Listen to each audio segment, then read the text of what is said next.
Domo, welcome everybody. Today we're back with Z.A.T.O. Yippee! So yes, Domo surveillance burp, Domo Ikajo, Domo Ardito.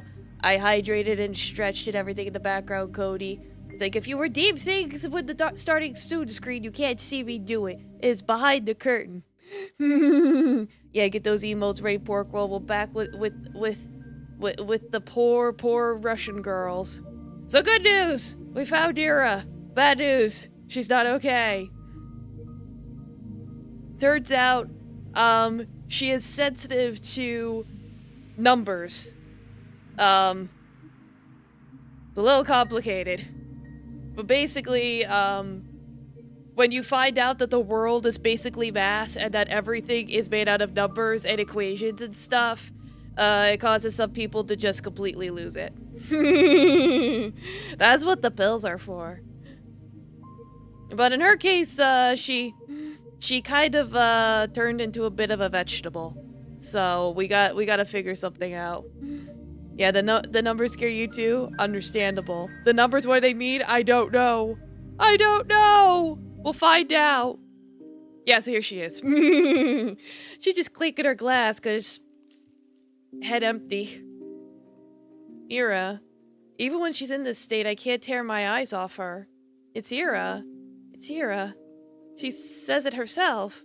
Oh yeah, the only thing she taps on the glass is her name in Morse code. Where was she? We didn't really get an answer for that yet. So, I'm hoping we get an explanation in the next couple minutes.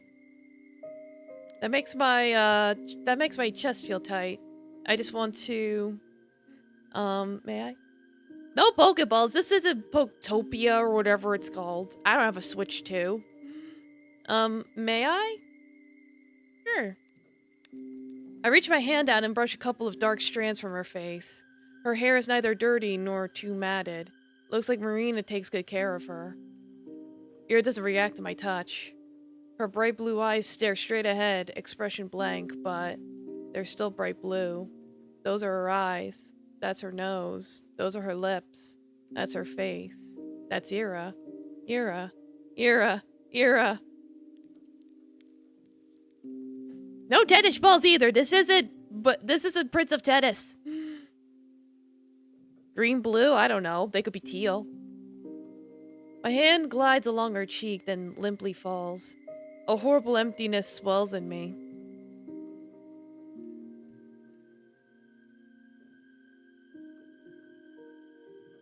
The three of us sit at the table with a box of cookies, a sugar bowl, a teapot, and teacups at the ready, and Ira's empty glass. She keeps tapping it with the spoon. Marina pours the tea. You don't take it away? What? The spoon? Yes. It's annoying, right? No, that's not what I mean. It's okay, I get it. But you get used to it pretty quickly. It's like the clock ticking. Sorry, I couldn't take it away even if I wanted to. I understand. It's like y'all colorblind. And you're dragged out of the house by a family. Marina reaches into the box, grabs a cookie and bites down on it. Ah, so good! I'm glad you like it. Doing the clinky clink. Next time we go to Zvezdoshka, it'll be my treat. Next time. We can all go together. You'll get your souffle, or you'll get that flowery thing. What was it called again? Ah, whatever. Marina. Hey, do you know she always takes like 5 spoons of sugar? Like, come on, take pity on your teeth. She says while stirring 4 sugar cubes into Ira's cup. Smoking too. Who's gonna kiss you when you stink like that, huh? I'm kidding, I'm kidding. Asuka, you know, Ira hasn't smoked for a whole week. Just quit cold turkey. Wanna bet how long she lasts? Marina. Hey, don't look at me like that. I'm all for self-improvement, alright? I'm just trying to be realistic here. You gotta do it bit by bit. Yeah, Aziev would totally kiss her, absolutely. She's gonna be like, I got to distribute. Give her the beat and she won't be my problem anymore. I was like, wouldn't that create a whole new problem though? I've borne witness to so many failed attempts, you see. Poor Lev. That guy never learns. You think she'll get better? She has to. Heck, I managed to suppress it. You don't plan on losing to me of all people, are ya? She gives you a light poke. She still won't be the same, you know, when she gets better. I hope you understand that. In what way? Every way. Her perception has already been altered. Yeah, I remembered to give her the Southern Belle accent. Like, who's gonna kiss you when you smell like that? It's like, I personally would not smooch a smoker. I don't like the taste. Not that I've ever smoked, but my other side of the family did. And it was smelly and I didn't like it. It's not something you can simply forget. But I haven't. I've changed as well. I think since then, I've lost something that makes me human. Huh? That part of the brain that makes you feel things. I guess something got broken there. Then until you kissed a smoker once and it was bad. Yeah, sounds about right. Don't smoke, kids. But you're not emotionless. I can see that. I'm good, aren't I? Bacon was tough at first, but hey, I learned. Oh no, she's a Stepford Smiler. I told you, Marina. You don't have to pretend, and I don't think you need to. What's that, dude? Don't be silly. I don't need any more people treating me like a freak show. Well, I mean, you don't need to fake it with us. I don't do it as much, you know. Not like it matters at this point. It's not something I can simply turn off. Yeah, don't smoke, kids. Smoke. Don't smoke that either. We out here dinking later? No, we're dinking glasses, like with a spoon. But welcome, Lemon Juice. How you doing? Why not? Because I'll forget how to do it.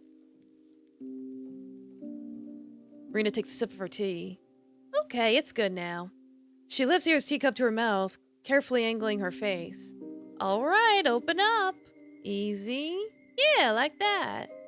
Link, link, link, link, link. I can't watch this. I can't watch this. I can't watch this. I can't watch this. I need to hold my breath. I need to steady myself. Was this how I imagined it? The liquid in my teacup twists and swirls. Is this how it's supposed to be? The steam rises up to my eyes, clouding my vision. Is this what all this amounts to? The tea smells nice. That was something I was going to do. Something important. If you forgot, it probably didn't matter, right? It's like that meme. It's like, I forgot something. Well, if you forgot, it probably wasn't important. You're right. Cue the rain. You have tea too? Oh boy, tea for everybody. No, I don't think that's right. No? Then how about this? If you forgot, then it probably wasn't real. What? That doesn't make sense. It does. It's like a dream. Like a dream? Yes. Exactly like a dream. What kind of tea do I like? I like a black tea, a chai tea. Chai tea is like my favorite. I like a English breakfast tea. I don't like flowery teas. Like I don't like chamomile. I like mint. I like lemon tea. But I don't like flower flavored teas like lavender, rose, whatever.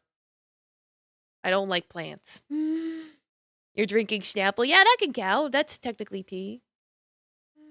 Right, dinkin. Oi, Earthdasia. Ah.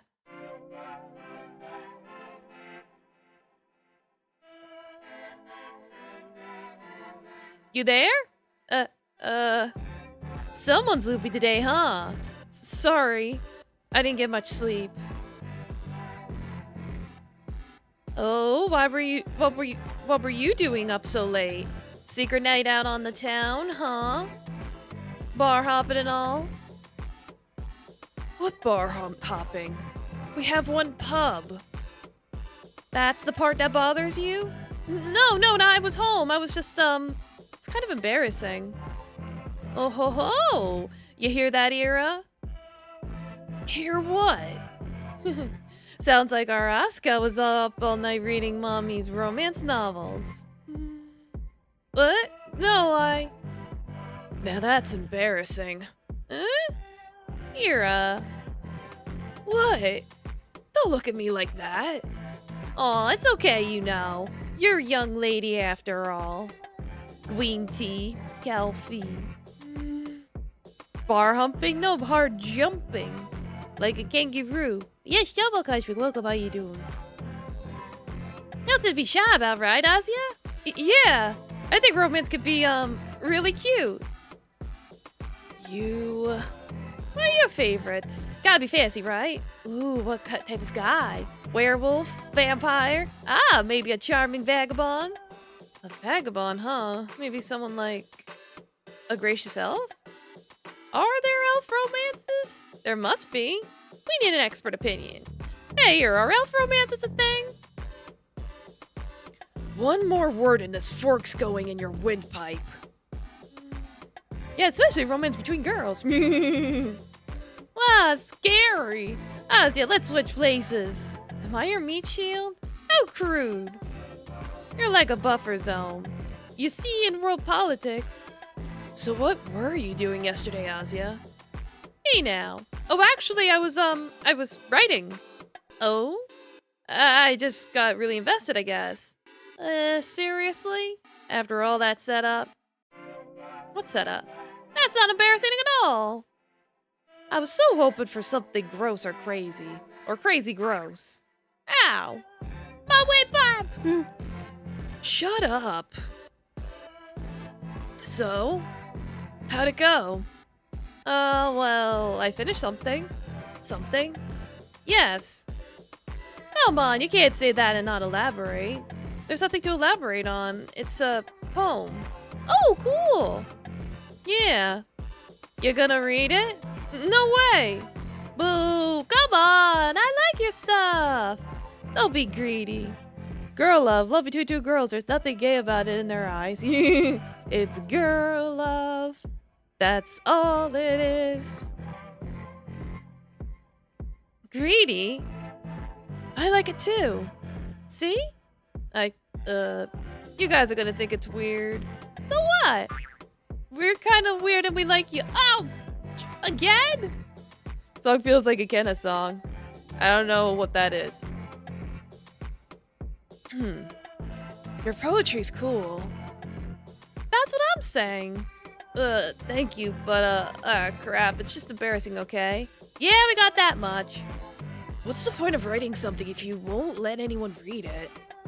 Well, I enjoy doing it, and, hey, you were working on it all night, right? Something must have really inspired you. Yes, that's right. Something did. What was it? It was, of course. It was you. Huh? You mean... Ira, I wrote this poem to you. Ethiopian American musician, experimental electronic, really good stuff. Oh, okay, cool. Well... yeah, that sounds about right. That day you got angry at me. You talked to me as if I were a stranger and I got so scared. But I had already decided I'd write you a poem. I just knew I had to finish it that day. Maybe then you wouldn't be so mad at me because you said you liked them. I'm sorry. It's a weird thing to do without asking. Hey, not at all. It's cute. You think? Yeah. Well, then maybe I'll read it out if you don't mind. Go right ahead.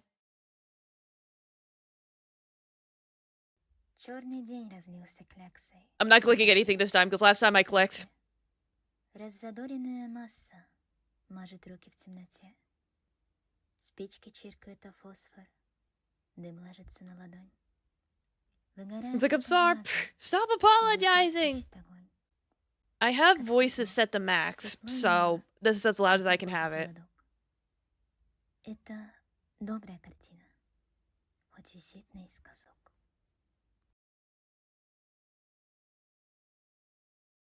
A black day splattered on the parquet on the tiles. The roused mass soils its hands in darkness. Matches strike at the phosphorus. Smoke lays in my palm. The smell of gas is burning out and fire crackles in my ears. It's so warm, bright, and sweet, even as a chill runs down my skin. It's a whole painting, even if it hangs askew. Okay, I just got it. It's like, just barely got it that time.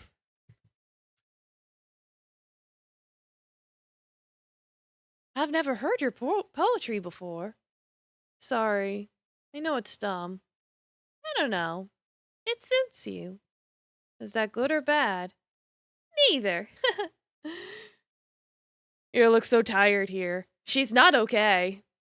What you just saw a minute ago was a hallucination. It's just you. A bit more aggressive than what I expect, but hey, I like it.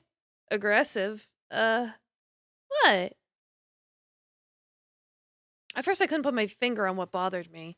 The room was quiet. Not abnormally so. There was the soft mumble of a neighbor's television, the ticking of the clock, the slight sound of Marina shifting in her chair. It was silent in a very normal way. I thought so for a moment, and that's when... Ira? Huh? Right. The tapping stopped. Ah!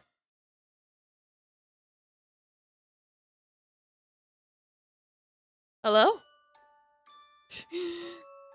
Kinda cute. If we hallucinate, it might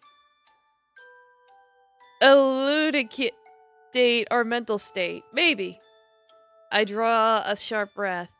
Ira's eyes, those eyes that have been staring blankly all this time, are now focused directly on me. Oh god, are we gonna cure with the power of love? Let's fucking go. I love the power of love! Ira! Marina stands up so sharply that the wooden chair she was sitting on almost topples over. Ira's head slightly shifts, but only slightly, like a small reflexive motion. Cured with the power of yay! Response to a signal that's coming from very far away. Ira! Do you hear me? Do you see us? Marina holds her by the shoulders. Ira doesn't react. I can't tear my eyes away from hers. Her eyelids flutter slightly, her pupils jitter. She's really trying to. Hey! Can you speak? Ira? Blink twice for yes, blink thrice for no. Okay? Ira? Here, look, the more sheet. Do you see it? Can you tap something? Anything? Look. Mina's arms are shaking, and so is her voice. Ira's eyes. I look at Ira's hand, the one that held the spoon. Her fingers are twitching. Such tiny movements. If you told me I was imagining them, I would believe you. Maybe I am. Maybe I'm hallucinating again. It doesn't matter. Marina keeps speaking, almost shouting at her, trying to get through. Ira's slender hand looks so small. When I saw her last there on the playground, I felt just the same. Ira looked so helplessly frail. I wanted to reach out. I wanted to hug her so badly, but I was too much of a coward. Ira! Maybe one more pill. Marina drops to the floor and starts shuffling through all the scattered bottles. Has to be. It can't all be empty. I remember there was still some left. Damn it! I hold Ira's hand. It's warm. I feel her fingers lightly moving. Then they stop. I raise my eyes. Oh? Ah. She did it. Where? Has to... No. Oh! Here! It has to be. Ira's looking at me. Not looking through me, not trying to focus on some object in front of her. She sees me. Ira sees me.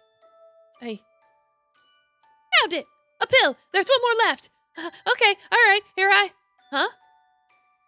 Marina freezes with the pill clenched in her hand. I can't see her expression. I'm not allowed to look away from Ira. Because this is everything I've prayed for. Because Ira is looking at me and she sees me and that's all I've ever wanted. Thank you so much. I blink. And when I open my eyes, Ira is gone. Huh? I turn my head. Marina's knees buckled. She's on the floor, wordlessly staring at the empty space where Ira used to be. Marina. She lowers her head, and then the rest of her body follows. Marina sits hunched over in the sea of pill bottles. I watch her shudder quietly. Yeah, she hurt so hard she learned instant transmission.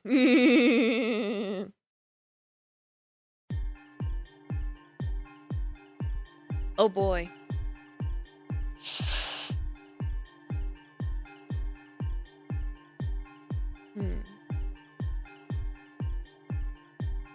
Okay. Have you noticed how it changes in how you perceive time or space? No. Are you experiencing any unusual patterns in your thoughts or dreams? No. Do you ever feel like you're watching yourself from outside your own body? No. Have you found yourself remembering things that didn't happen to you? No. Have you seen anything lately that no one else seemed to notice? No. Are you being honest with me? No. She says yes, but she means no. Okay. Are there any places, people, or ideas you're fixated on lately? Yes. Can you name them? Era. Sending my message to the universe. What message? A love confession. A love confession? Yes. I will confess my love to the world. I'm very close to achieving the right signal strength. Signal strength? Are you using a radio? No, I don't need one. My will is enough. I see. Let's continue then. Does the world around you feel balanced, or like it's trying to become balanced? Yes. Why do you feel that? Isn't it obvious? Please elaborate. Are you on crack? Alright, I think this is Lev. I think this is the brother. I sigh. Lev pops a pill into his mouth while waiting for my answer. Era, everything that she's gone through, is the result of the world correcting itself. She caused a shift in my predetermined path. Then when she disappeared from school, irregularities kept building up. In me, in Marina, in her own family, and many, many other people. She caused a huge distortion in the world, so she had to be assimilated into the greater stream. Yeah, Lev. She had to, before any more damage could be caused. My voice is as stable as it should be. I glance at the corner. Marina's sitting there, expressionless. When Lev came home, he found both of us in the bedroom. I didn't know how much time had passed by then. This questioning I'm in the middle of right now has been going on for a while. So that's how you see it. The way he talks is very monotone. I'm not bothered by that. Perhaps I'm also being a little too calm. I was like, what are you smoking? Pops a pill? It's the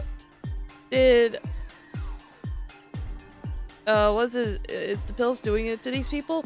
No, the pills are supposed to cure you of this problem, but only temporarily. Vadim was trying to get pills from Marina because she was getting them from her brother, and he wanted to use it on his family.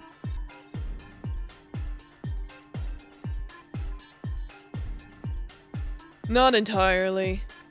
He runs a hand through his hair, looking down at his notes. You're correct in that the reality is always pursuing the status quo. What happened to Yura is not directly related to the system rebalancing itself. Not in response to her, at least. What do you mean? It's the unfortunate result of her condition. She's been deteriorating for some time. The process has simply accelerated as of recent. Our efforts... He shoots a weary look at his sister. We were only delaying the inevitable. Actually, I've been meaning to ask you. This medicine, what does it do exactly? It's a kind of downer. It dulls pattern recognition and placates emotional responses. Emotional responses? You can't unsee what you've already noticed. The parts of yourself that have already degraded won't recover. But the drug will prevent you from spotting new patterns, or at least lower their prominence. It also dulls the stress you feel from observing such things. That's rather useful. Why would Ira stop taking it then? She had her reasons. Ira believed that what she saw in the code was the truth, unpleasant as it was. Not being able to perceive that information felt like going blind. There's also the emotional factor. The medicine doesn't just dull negative feelings, it dulls all of them. You can't remove intense despair without removing intense joy or happiness. It's a double-edged sword. You can imagine why she wouldn't want that. Ah. Marina said she stopped feeling emotions due to her condition. So how long it was the drug? It's not so simple. Marina's psyche really did change irreversibly. Sadly, the pills have just solidified certain side effects. How much of it is one or the other, I can't tell you. You really believe it's irreversible? So she basically became so big brain she became one of the universe? Yeah, it's like Lucy. It's like what her brain got so big she just became one. Nothing to suggest otherwise. Well, actually, right before Ira disappeared, she came back for a moment.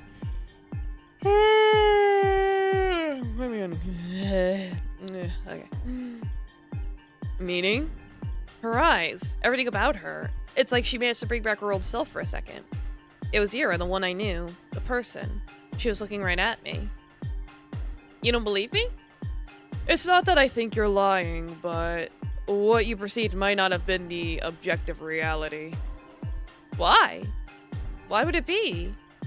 I'm just making up assumptions based on your answers. However, there's a high probability you possess a similar level of code sensitivity to Marina and Ira. Huh? But it's a strange case. Despite everything pointing to you having high pattern awareness, you don't seem mentally distraught. Perhaps your willingness to indulge in delusions has something to do with it. It's like, you see the eldritch horror that is math, and you like it. The delusions? Don't be alarmed. It's pretty common among those susceptible to the code. Though whether they manifest into actual distortions varies from case to case. I'm sorry, but you're deciding this based on some questionnaire? Based on your answers to the 140 questions defined by the protocol. Namely, the questions relating to your childhood. It's true that faulty memory might be to blame, but there are some inconsistencies. Let's call them that. Blah, blah, blah. It's like, I know I'm crazy, that's the fun part. So Yuri saved her? I guess so. But there are some inconsistencies. Let's call them that. You can't know that. With all due respect, sir. Yeah, well, we keep a record of certain incidents, so I do know a little. Huh? Just lay off her already. That's the first time I've heard Marina's voice since Ira's emerging. It's harsh and raspy. I was there too, you know. Ira came back, I think. But it was brief, and she was unresponsive. Interesting. You sure your own symptoms aren't making a return? I'm not delusional. I tried to make it work. I can't. Not to that degree. Good. Good. Wait. What do you mean, not to that degree? Forget it. Doesn't matter anymore. Are you talking about the book? The one that was displaced? Marina grimaces and closes her eyes. Maybe Ira was onto something. Maybe I should stop taking this crap. Don't even think about it. She scoffs in response. Lev pops another pill. What was I thinking about? The return to stability. Ira doesn't have anything to do with it. It's the whole city. Everything is returning to null. Huh? Distortions caused by individual people are nothing in comparison to the ones produced by the research complex.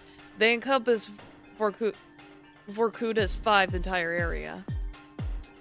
So that means the city will undergo correction. Or rather, it's being corrected as we speak. The process started weeks ago, maybe even earlier. Our detection tools aren't perfect, so it's hard to say. But the local algorithms have become severely unstable. You must have noticed. We're giving it a week at most with the code's current rate of degradation. At this point, there's nothing we can do. Yeah, not that kind of correction. More like wiping out an entire city correction. But we can make it easier on ourselves. How so? Lev moves a pill bottle towards me. Everyone will eventually develop the symptoms. Your family should be prepared. But why is the town being evacuated? It won't change anything. It's not about the area. It's about the causes of distortion.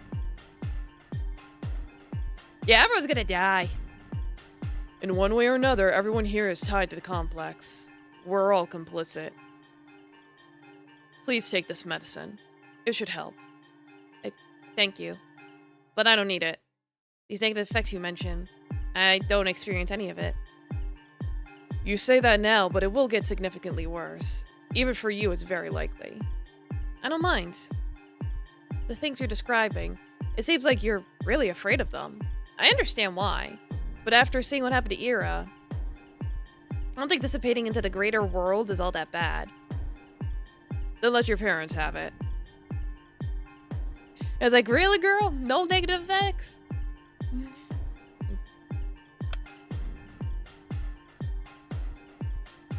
Like, she is just ready to embrace her death. I've become one with the universe. The medication? Yes. If you don't want to take it, fine. But let them have that choice. They're probably already... Just take it. I put the medicine in my apron pocket.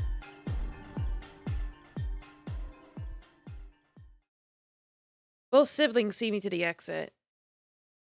So both of you knew this was coming for a while? Levy nods. Then you knew this was inevitable. Why did you try to keep Ira alive anyway? Wouldn't you? Yes, I would.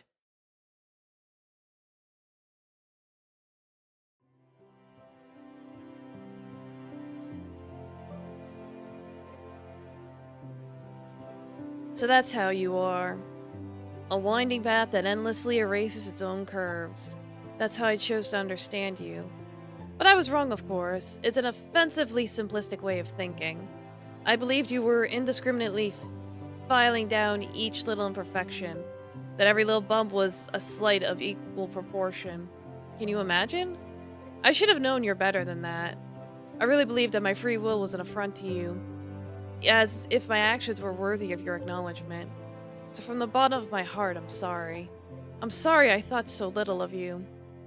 How have I not realized it before? At the end of the day, everyone's existence is full of little insults. We're an ungrateful species. No matter how good we have it, we'll always be thinking of what ifs. So would you really go out of your way to punish every person on the planet? Smite every conscious life form in the universe? Please. All of these violations are no different from the meaningless barrage of insults I hurl at myself. It's all white noise. It's all just pinpricks. For something to rouse you, it would need to be truly unforgivable. An action, a being that's rotten to its very core. The research center. The place whose entire existence is a sin. The place that contaminates everything around it like a plague. The town, the people, the reality around. Everything is infected. Everything's impure. Really, you have no choice but to erase it. This city's not a pinprick, it's an open wound. Thank goodness it's healing. Thank goodness. Thank goodness. Sorry. Looks like selfishly, I still wish you'd wait a little longer. I still hope that you let this gash fester some more. It's a horrible thing to say, but please, wait out just a bit. My words can't reach you yet, you see. They're close, but they're still falling short of piercing through the atmosphere. However, my signal has gotten very strong. I feel that from now on, it will accumulate strength on its own. So please, let me look at you for a little while. Let me gather a little more love in my heart. I don't need much. Just enough for my signal to go through. I know it's a preposterous request, especially after everything I've done. You have your full right to decline, but I promise this is the last thing I will ever ask of you. Please listen to my message.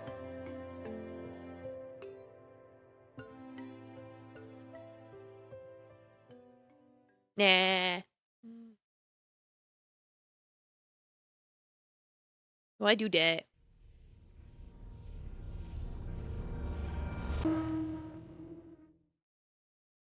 Episode 2 and Episode 3, Asia. Yeah.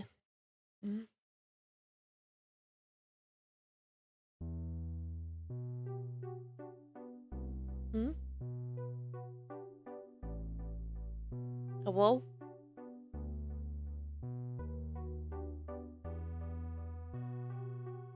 Today is a good day.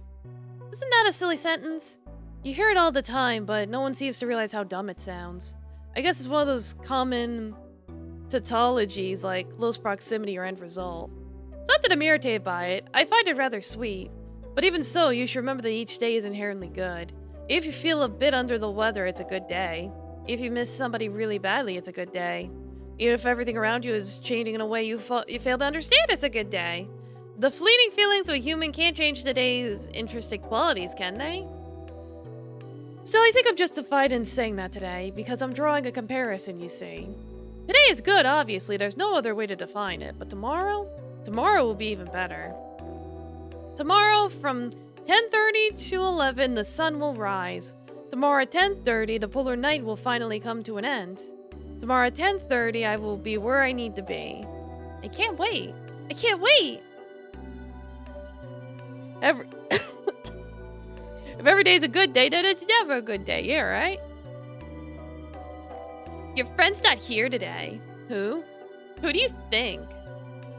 Your pitbull, then. Hey, that's spot on.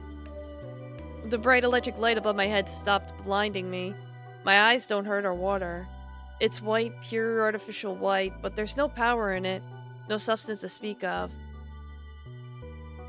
All days in which you are alive are good days. We are fortunate to be born as humans.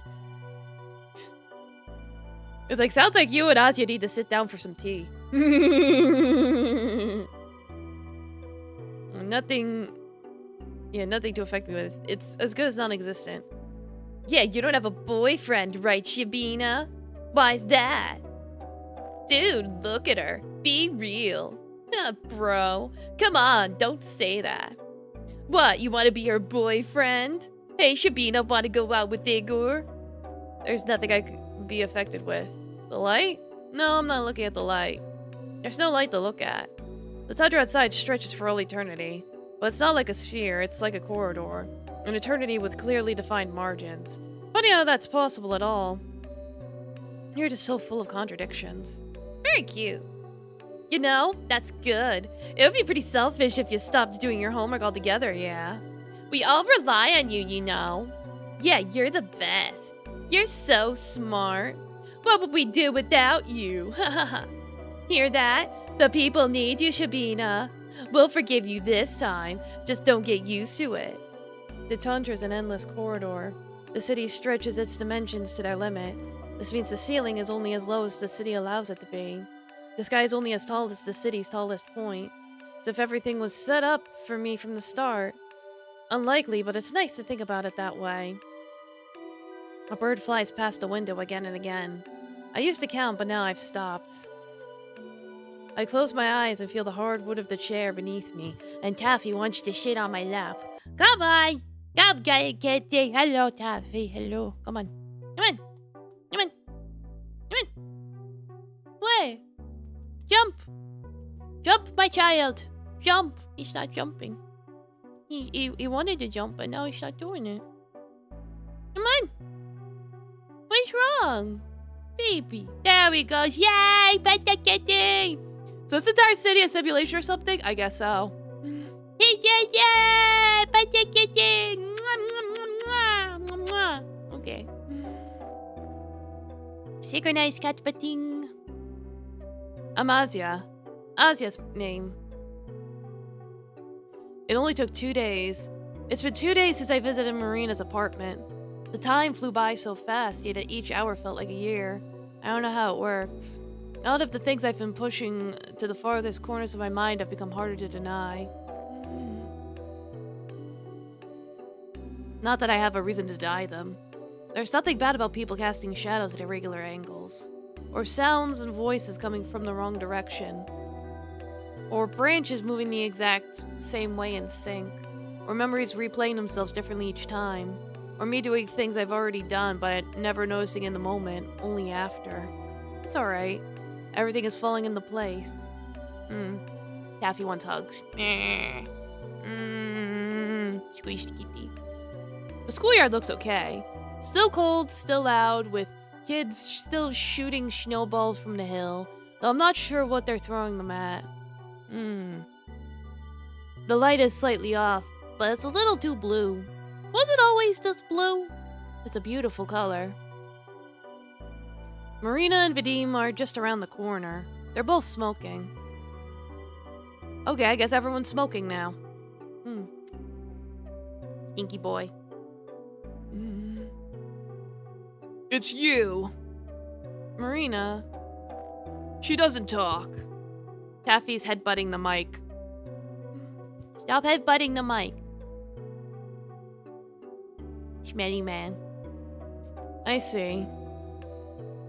How's your family? What a pitiful face. I unbuttoned my coat and pulled a small bottle out of my apron. Here. Huh? Mom refused to take it. Then force her! I can't. What about you? I don't want them. Vadim takes the medicine from my hand. He dry swallows 2 pills right away. Marina, hey. He taps her shoulder. She looks at him dazed. See this? Okay. Takes a cigarette out of her mouth and passes it to me. I don't smoke. Just hold it. Tries to open Marina's mouth a bit wider to slip the pill in. For a moment it seems like she won't resist. Say ah. She shakes her head and slaps Vadim's hand away. He smiles faintly. My eyes sting. I love referring to the basic cavity all the candy. Don't do that! I mean, why not at this point? Not like you're gonna worry about cancer. Yeah, they're just like, we're all gonna die, let's just smoke. I give the cigarette back to him. I'm sorry. I hug her and she hugs me back. Her hand reaches up and pats my hair. There's nothing to that gesture. It's like she moves on autopilot. That's okay. That's okay.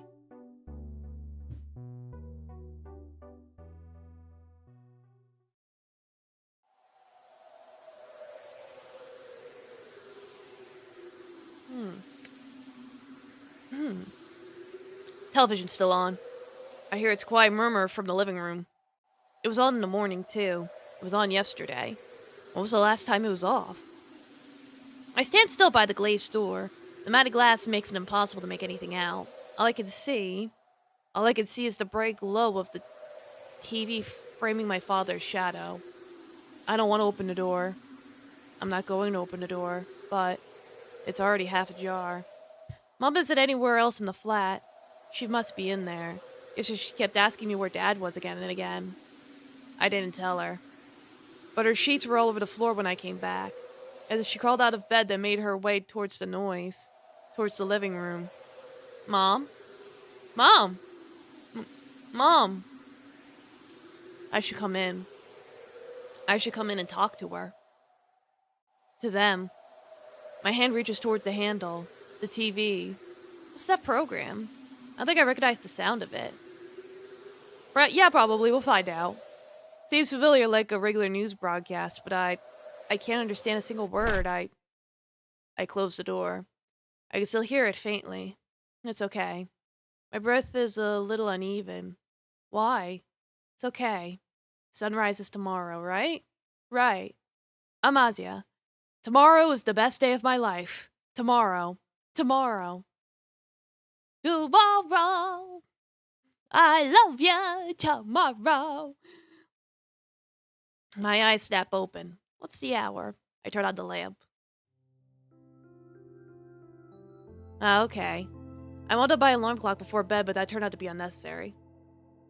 In the end, I didn't get a wink of sleep.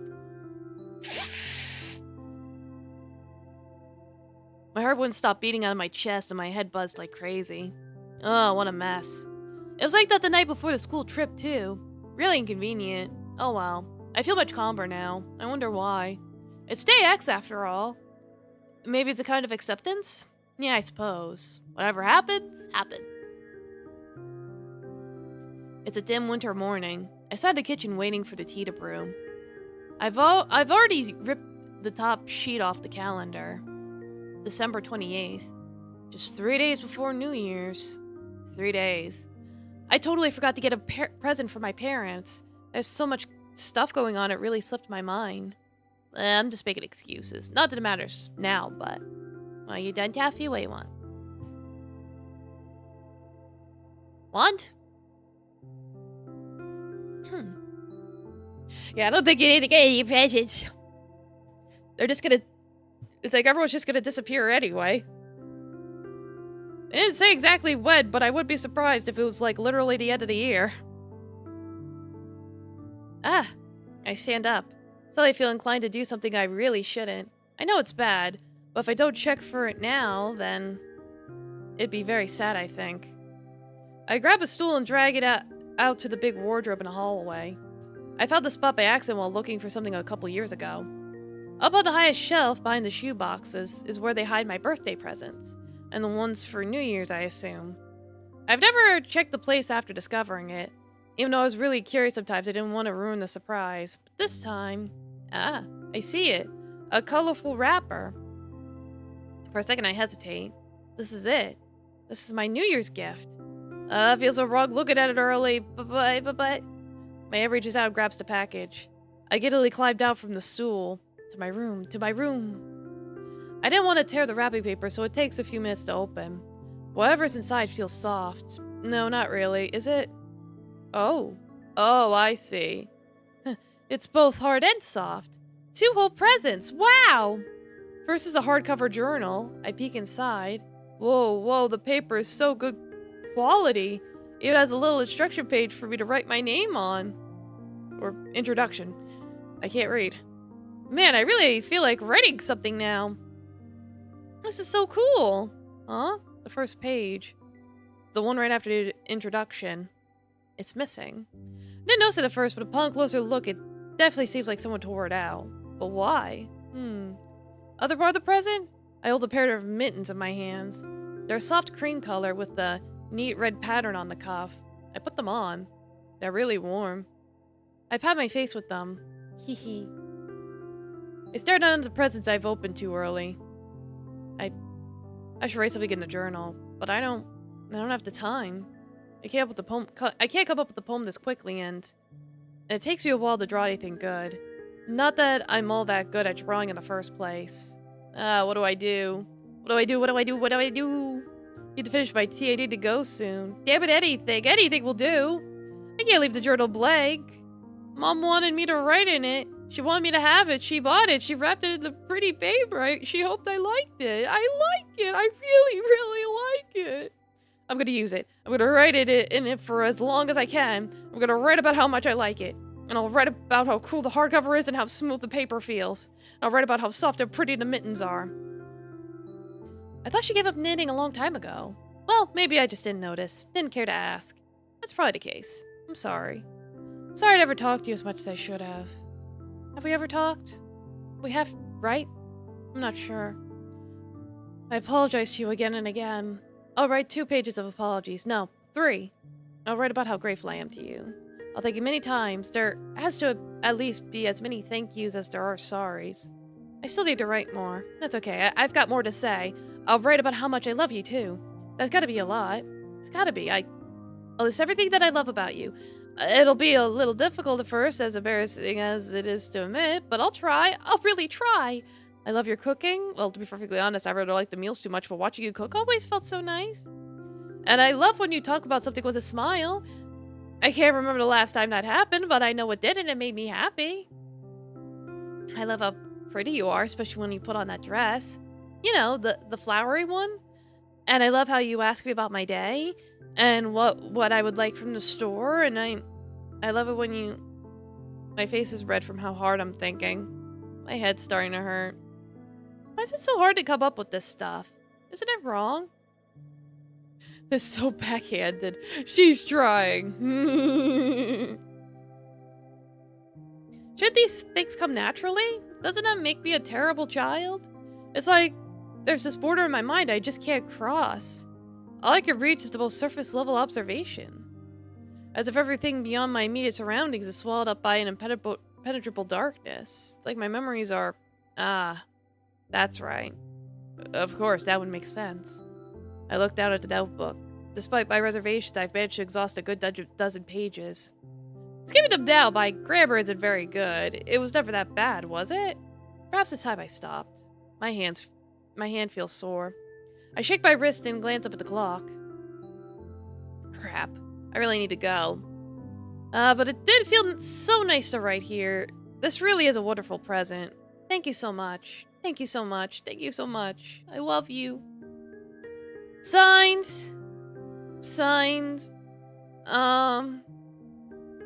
Asia. Signed. Asia. My name is Asia. I closed the book and grabbed the mints I've left on the bed. They're really lovely too. Of course I'll wear them. I gotta get dressed. The tea must be cold by now, but that's for the best. I'll just down it quickly. I think that's probably the last symptom of them disappearing is them forgetting their name. That's what it seems like.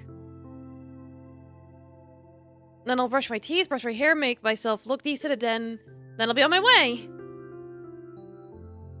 Luckily, it doesn't take long. I slip into my Balenki and take a last look down the hallway. The door to the living room is still closed. There are no shadows on the other side. Just quiet static. I think that's okay. Goodbye, everyone. I leave my apartment. The door closes itself behind me.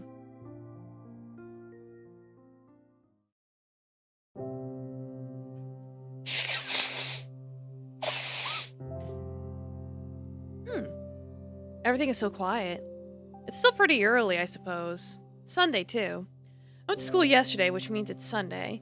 People don't get up early on the weekend, so that's why there aren't any. That's a good explanation, even if it's wrong. If I know nobody's around. It's really true. The wound is closing. Soon the world will heal. The sky is a lovely muted indigo. I wish the street lamps weren't on so that I could see it a little better. The sun will have already come up by the time they're off. A pity, but there's also a lot of charm to how these streets look at this time of day, especially with all of the New Year's decorations. It's just that I seem to have grown a little tired of the dark. Don't worry, it's only a little. I like how the yellow lights contrast with the blue. I like how snowflakes flicker under burning beams. I like how snow mounds shimmer when they're just outside the rings of light. Actually, I want to get a better view. Can I really do this? I don't see why not. I look both ways, more out of habit than genuine caution.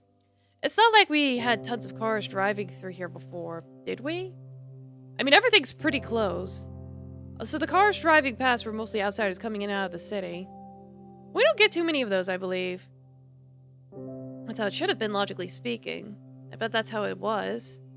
I'm sorry, my head has been getting pretty foggy. Please bear with me. I quickly walk into the middle of the road. Asia. I'm Asia. My name is Asia. Right, the street. I've walked here all my life, but it looks so much broader now. I like this angle. It feels fresh. Walking down the road like that, no, I don't want to walk. It's childish, but my body feels like running. I've never flown in an airplane, but I've seen this on TV. They have these long tracks lined with guiding lights. Just like the street ahead with street lamps on each side. Pretty close, right? Just like a plane, I'm going to ascend above the clouds, up the stratosphere and beyond. This is my landing strip.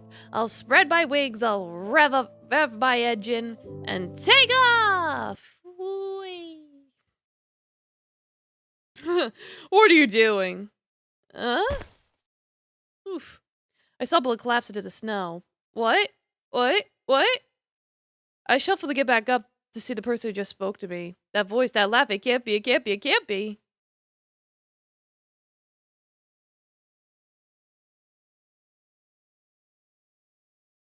Watch where you're stepping, will ya? Oh, it's a different person. Yeah, I was gonna say. I thought it was Marina with her hair tied up at first. Alright, Tosia! My body moves on its own. Whoa there! I fling my arms around her. She laughs and spins me around. Tosia! You're... I missed you so much! Been a while, hasn't it? I can't stop giggling. It's hard to speak at all. Tosia's laughing too. We settle down to catch our breaths. I'm so happy you're here! Yeah, because at first I was like, is it Vadim? No. Is it Marina? No, it's Tosia. Alright, I didn't guess that. I really thought I'd never see you again. Right back at you. Man, look at you now, though. All grown up. You've also changed a bit. Your voice is different. Huh? Really? Yes. Whoa. That's bonkers. I didn't notice at all. You still say that?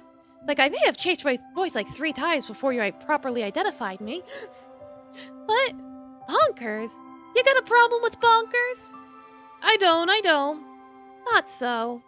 Tosia, I can't believe it. It's been 3 whole years. But it's also like no time has passed at all. She looks a little older, but her personality is just as I remembered it. So? Where are you heading? Oh, I'm going to the research center. Huh? Why? I have something I need to do. It's important. Whoa, so serious. Yeah. You're not gonna tell me what it is, are you? Why, it's not really a secret. I'm going to send a message to the world. A message? Like love and peace? Kind of. Man, we meet at last and you decide to act all cryptic. Give me a break. Sorry, but you can tag along if you want. See everything for yourself. Why not just tell me? Sure. It's not like I have a choice. Yay! Gonna go to the end of the world with our bestie. Yippee! Drink some water.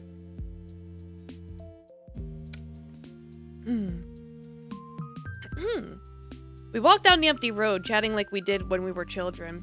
I'm so happy. I just really couldn't imagine ever seeing her again. Talking to her, hearing her voice, Tosia. My memory of her seems so spotty at times, but I'm glad I was right. I remembered her right. How have you been anyways? Good. I still write and walk around. And I've had a lot of nice people. Yeah? Like who? Where do I start? First, there were the guys at school. For a while, I didn't have any friends, well, after you left. But then they started talking to me, and they joke with me every day. There's this boy, Vidya. We talk with them sometimes. Last week he bought me a soda. Yeah? Then there's, Maria. Maria? You call her by her full name? No, not really. It just sounded natural for some reason. She's very popular. But she still finds time to talk to me. And we hang out a lot, and she brought magazines to read with me. Oh, we went to the cinema the other day.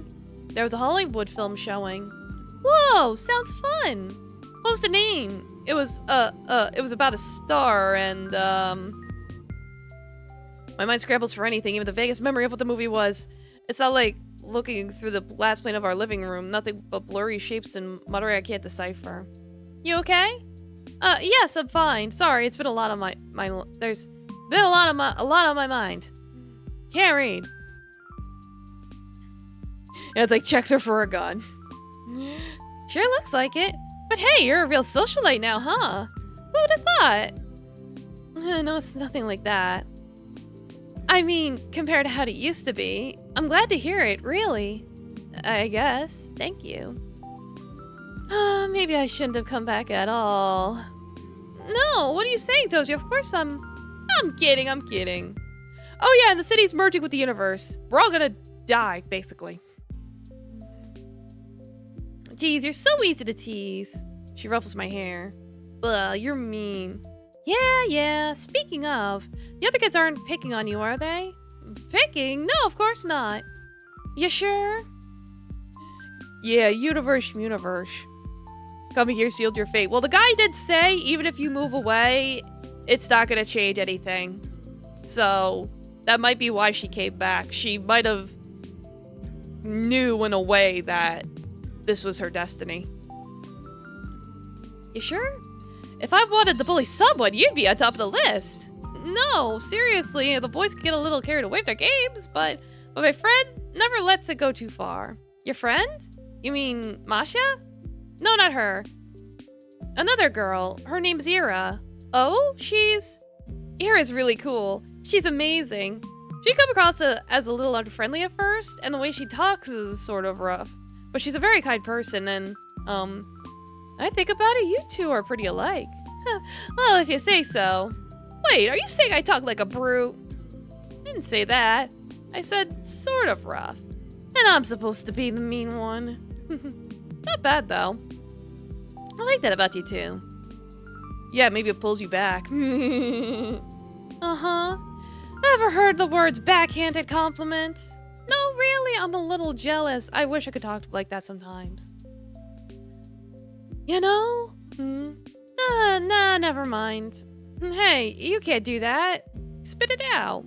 I said it's nothing. Forget about it. Come on, Tosia, please, for old time's sake. Don't bake those eyes at me. Seriously, it's gonna sound bad. It's okay. You often say bad sounding things. You. Fair enough. Alright, well. That's stupid. She scratches her head and looks away. Yeah, Tosia is just as she's supposed to be. You're kind of a wuss. Can't argue with that. So when I was away, I kept thinking, man, she's probably having a real tough time over there. Those bastards better not touch her or else. And then nothing followed. No else. Because there was nothing I could do. I was so freaking mad, but seeing you now, I'm calmer. You smile a lot more than before. Really? She nods. If those friends of yours are as great as you say they are, I guess I don't need to worry anymore. Tosia. Don't say anything. I knew it'd come out lame. It's not lame at all. I mean, your worries, I really was sad when you left. I don't remember very well, but there's this pain in my chest where I think back to that time. I think that for a long while. It was very hard for me. But then, little by little, I learned to be better. Because I realized something very important. The pain I felt when you left wouldn't go away by itself. It was my job to mend it. So the emptiness I felt, I decided to fill it with wonderful things. Wonderful things? Anything nice would do. Tasty meal, warm blanket, lovely book. Oh, but I was pretty bad at it when I just started. How so? I guess I was picky, really. I kept thinking, is this thing good enough to qualify? There's nothing special about it. It's not beautiful enough, it's not sweet enough, there's nothing wonderful about it at all. Nonsense like that. But if I kept thinking that way, the hole inside me would never get filled. Then I would never have enough. So you lowered your standards. I wouldn't have put it that way. Hello, Bucky, welcome, how you doing? I think I became more aware of myself. I thought about my place in the world. I thought about what really counts as wonderful. When you think wonderful, what does the word mean to you? Huh? Well, wonderful is wonderful. Something great or like extraordinarily good? Right, see, extraordinarily. And something to be considered extraordinary, there needs to be an ordinary thing to serve as the base of comparison, right? Yeah, I guess. Empty space, the one I wanted to fill so badly, it was still part of me, so I came to realize, me, my mind, and body, those are my baselines. I am the world's measuring standard. And then I worded that thought to myself. When I worded... I can't read.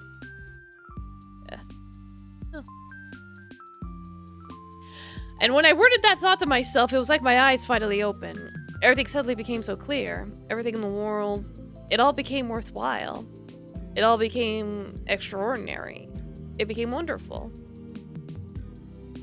I used to live under the impression that I had the right to judge everything by some universal quantifier.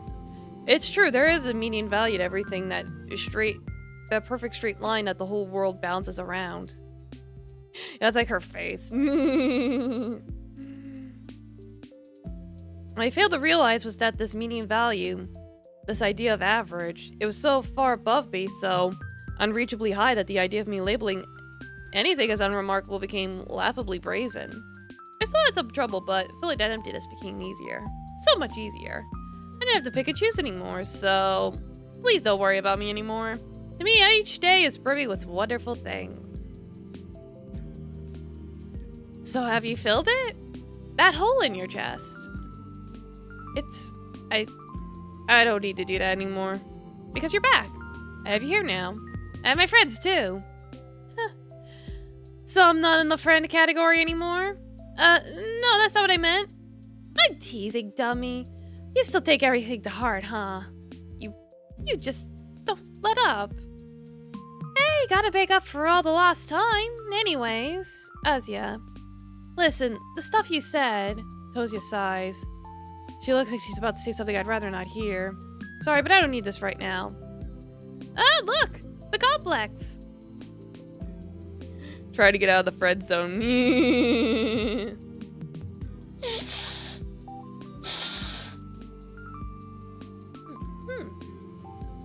I run towards the entrance.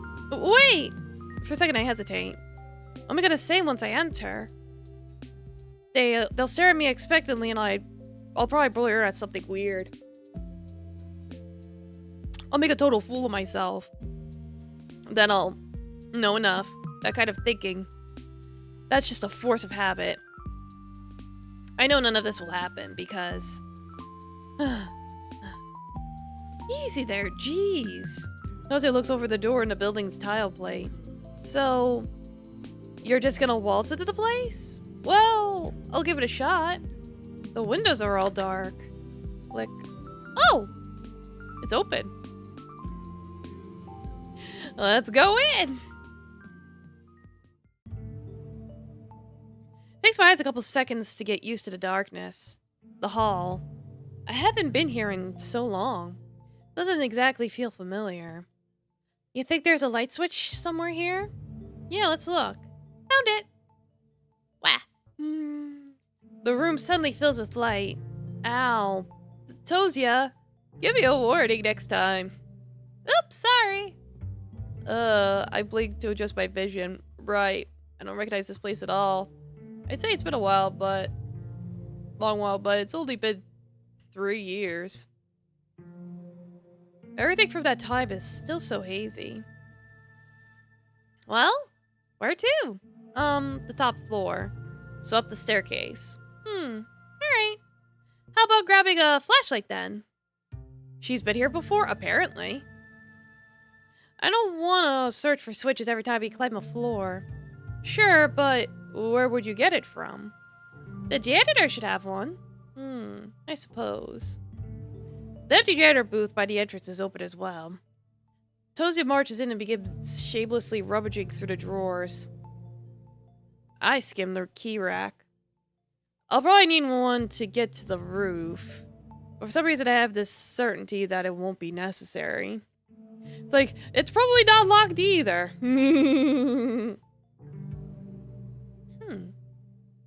All the doors in this building are unlocked. I know this for a fact. But if you ask me why, I wouldn't have a satisfying answer. Probably because they didn't want people to be locked in when they start disassociating. Not here. Not here. Oh! Oh, holy crap, check this out! She pulls out an outdated calendar. Every month has a bikini model to go along with it. That's great. It's foreign, too. Is that a Lithuanian? I'm not sure. Looks like Mr. Janitor knew how to keep himself busy.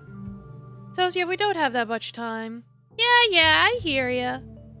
Soon enough, she fishes out his flashlight from a box under the desk. Now we're as prepared as we'll ever be. Our footsteps echo through the empty building.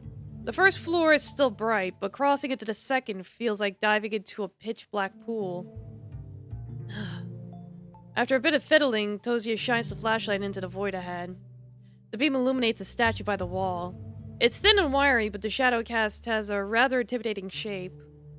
Are you scared? Me?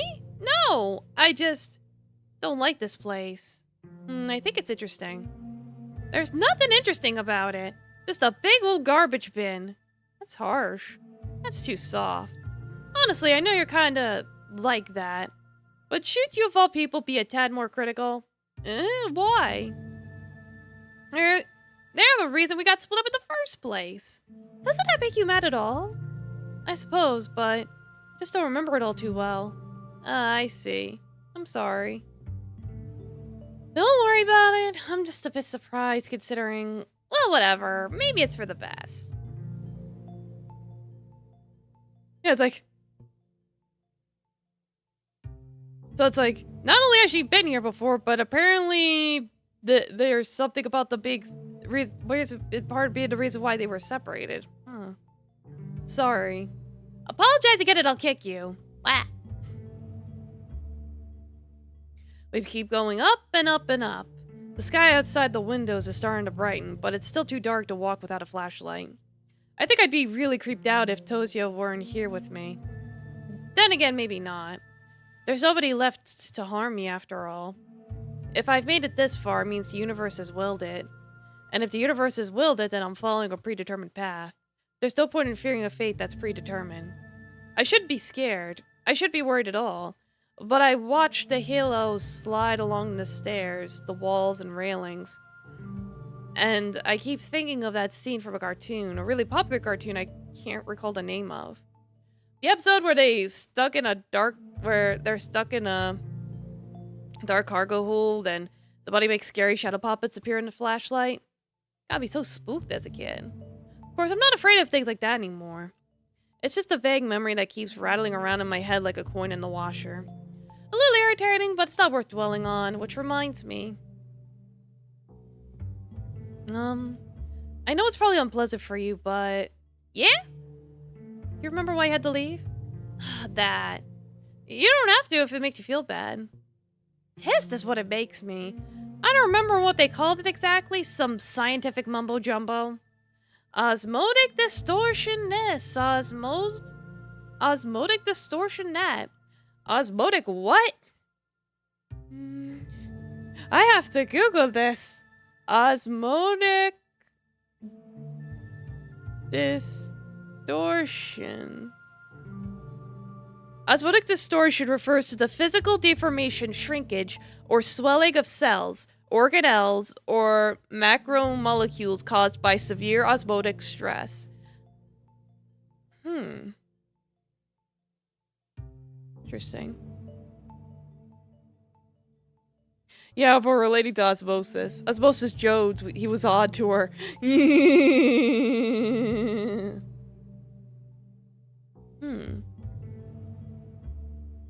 In that case, it sounds like they get destroyed on, like, on a cellular level. My goodness, that's a little terrifying. I guess the fact that I exist didn't sit well with them. What? That's terrible. Man, it just really got on my nerves. You were all up in arms about it, too. I can imagine. Sorry. Seems like I couldn't do anything in the end. You did everything you could. Honestly, I'm kind of surprised they let you go after all that. What do you mean? Your ability. You know. Willing things into existence.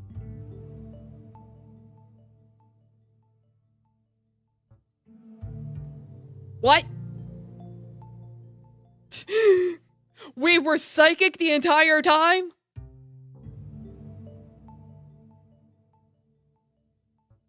Oh my god. You know, as one does. Hey, don't quote me on that, okay? I'm oversimplifying and, it was all pretty complicated, you know. Not like all your wishes came true or whatever. Yeah, it's like, that's not being psychic, that's being God. Yeah, that's being like Haruhi Suzumiya. But essentially, they said you had the potential to cause big distortions. Big distortions, that's... I hold my head. Right, that does sound right. Something like that. I've heard something like that before. 3 years ago? No, not just then. Long after, I've heard very similar words. I've known someone who said... Someone who wanted to create a distortion but failed because... And they said you were one of them? Distortions? Pretty much. I think I tipped off some sort of radar. I see. Is this another Girl Becomes God game? Many such cases. Great, now you have Hi Yukai in your head. It never should have left in the first place, so you're welcome. That rings a bell. A bell I can just barely hear. An office. Wires. Someone talking to me in a friendly office. It's all so dark. It's impenetrable. I feel as if I'm trying to illuminate a ballroom with a matchstick. Damn it. You remember anything after? After you left? Yeah. Aside from the stuff you already told me. Well, I furrow my brows. After Tosia left, after she left.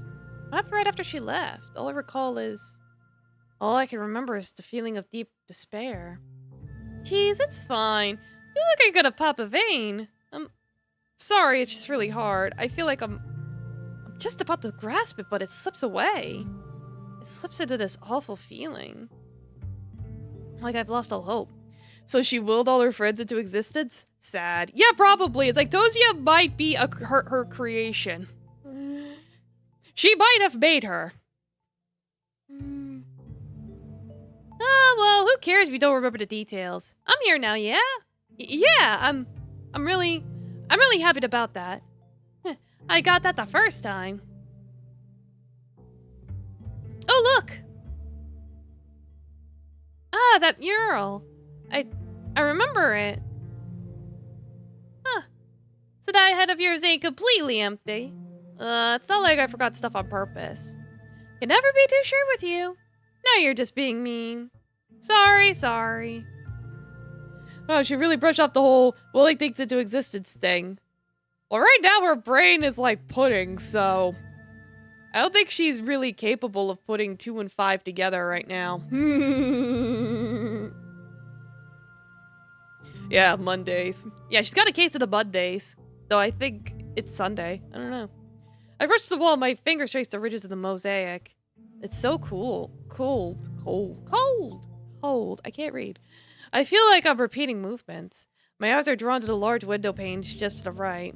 And it's already... A light pink glow emanates from the far-off mountain ridge.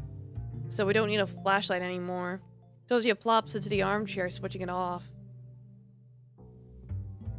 I think I know why they let me go. Yeah? Why? Because I wasn't special. I can't tell you exactly how I know, but I think everyone is able to do it. To create these irregularities. That's so? Just a feeling I have. My memory is spotty after all. But I figure it works like this. Distortions grow with belief. So the more people are involved, the easier they are to stabilize. Maybe some people don't need as much outsider help to make them stick. Some even cause them unintentionally. Like you? Probably yes, if my ability is what you say it is. But it exists in every living being. Most just don't realize it for some reason. Well then, it better stay that way. You think so? Yeah. Or else you get this. She gestures around the hall. The complex. The people. The whole frickin' city. Everything just gets twisted. There are things in the world not meant for humans. Most have that mental barrier for a reason. But what about you? You probably wouldn't exist if it weren't for this. What are you talking about? Of course I would. You just called me by another name. Huh? I mean, I'd still be Tosia. You simply wouldn't label me as a distortion. I'd never call you something like that. That's just a scientific term. Deny it all you want, that's how the world defines me. I don't care about that. You're a friend to me. You always will be. Sure, that's nice of you. But it's not what I'm getting at. To be frank, I don't think there's anything wrong with the whole distortion label. I just hate being grouped with the stuff they're doing here. Huh? Distortions produced by this place are nothing like me. They're too calculated, too institutional. But I was born from a wish made in earnest. If both of us had never known these rules, what the world deems as balanced or unbalanced, I'd still exist. You'd just call me a miracle. Ew, forget I put it like that, okay? I don't think there's anything wrong with that, but... Did I ever tell you about it? About the world always rebalancing itself? I know this, but... How do you... What they're doing here is a crime. Not just against the stability of the universe or whatever. I couldn't care less about that. It's an insult to everyone's hopes and prayers. Because whatever change they're trying to enact comes from a mandate, not the heart. This great distortion, irregularity, whatever you call it, it's not a sin in itself. The cynicism behind it is. Tosia sighs and reclines back into the armchair. I don't have anything to argue with. I see. I thought I've reached the very end. I don't think I could fall any deeper in love. Not at this point. And yet here I am. As it turns out, you're quite the romantic. So pure of heart, huh? Do you have a heart? Not in a traditional sense, of course, but it doesn't matter. Whatever passes for a heart in you, I hope my message reaches it. The glow keeps getting brighter. I checked the clock on the wall. Tosia, we have 30 minutes left. Let's go. Yes, sir!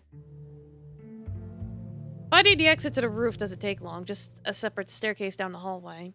I press on the handle. No resistance. I guess I was correct. There's no need for keys anymore. Of course there isn't. Everything is moving right. Everything is returning to its most natural state. Most of the lock values have been reset to 0. What is the default state of a lock? It's being open. Bright. It's so bright outside. I blink a little. Whew. If this was summertime, I think I would get blinded. Little by little, my vision adjusts. I blink again, just staring straight ahead. And then I see it.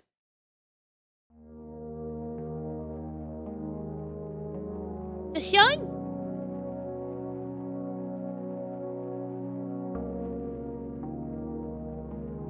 There's the morning light.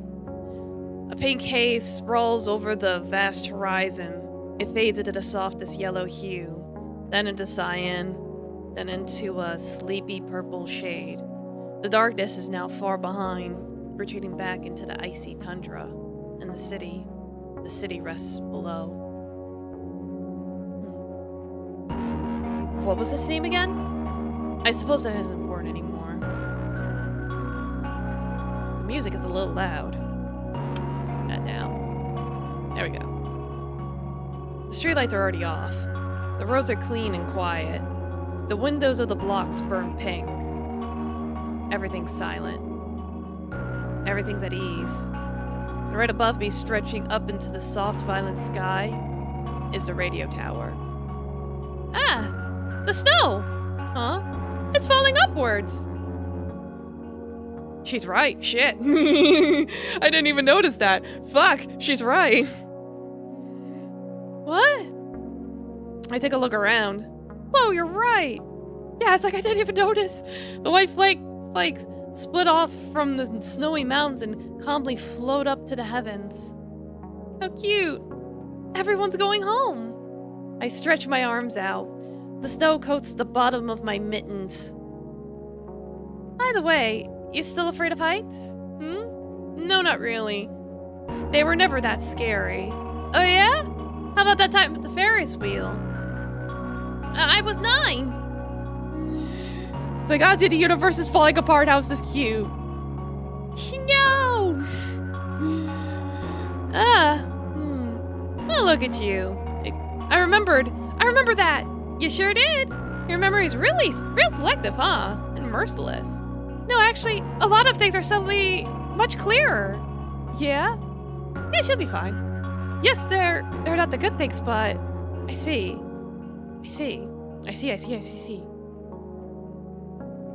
I've used up all the matches Tosia gave me. The dark room, the massive hall I couldn't hope to ever illuminate in full. Thin morning light began to creep in through the windows. The corners are still drenched in darkness. The shadows cast by the columns, rows of splat back stairs and drapery are still the same impenetrable black, but I could finally see around me. I see where I am. The lovely pattern on the marble floor, the beautiful exotic vases, the dozens of paintings lining the walls. There I go again. Ballroom? Lavish decor? Who am I kidding? The place I struggled so hard to see was no more than a stuffy little room. The morning light shines through a concrete crack, not through an arched window. The beam falls not on marble, but onto...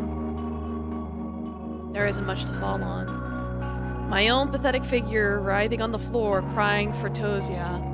The smell of gasoline inside a pitch-black body shop. We heard that before, when she had that breakdown and broke that window. A shattered window leaving painful cuts, apologizing to everyone's parents. My dad getting fed up with my hysterics, my mother's sad, embarrassed face. It's all just so boring.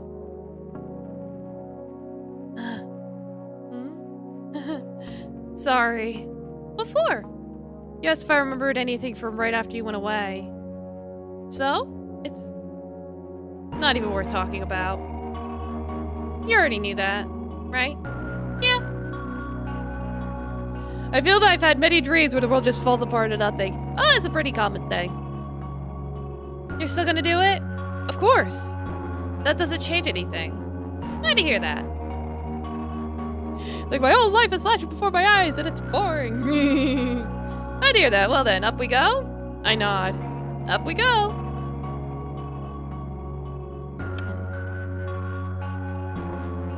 I hate to admit it, but looking up through the metal railings makes me a bit nervous. I grab onto the surface ladder and give it a shake just to make sure. Seems very stable.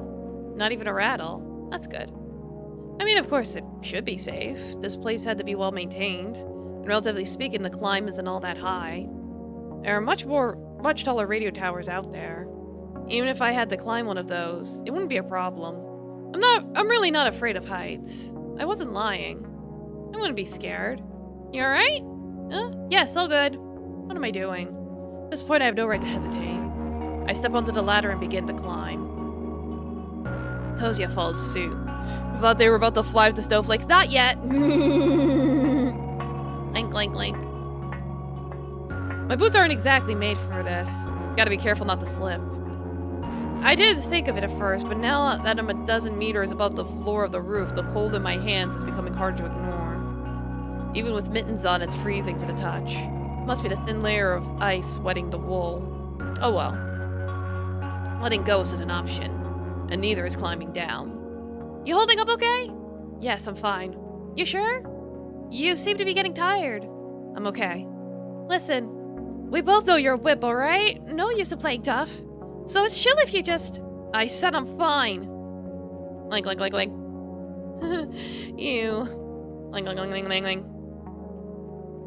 You've changed after all, haven't you? Like. What do you mean? I'm not sure. It just feels like it. Like. Keep looking up. Up. Only up. We're halfway there already. I could see the platform getting bigger. Looking to the side is a distraction. Looking down is punishable by firing squad. If I look down, I will be executed. No, worse, they'll send me very far away. No. I don't want to go far away. I don't want to look down. I don't want to meet eyes with her. You, yes? You have, like, a script prepared for your message? My message? Yeah. No, there's no script. Ha! So you're just gonna scream whatever pops into your head? Something like that. Like. My message. Perhaps I should have brought a note. Not because it was ever meant to be verbose or anything. No, I wanted to make it short and to the point right from the start. At least, it sounds like something I would want, knowing myself. Knowing me. The longer I go, the higher I climb, the more confused I feel. It's pretty stupid. I know sometimes I'd walk into the room looking for something but forget what I came for right away. That happens to everyone, don't worry. Like, it's just like that.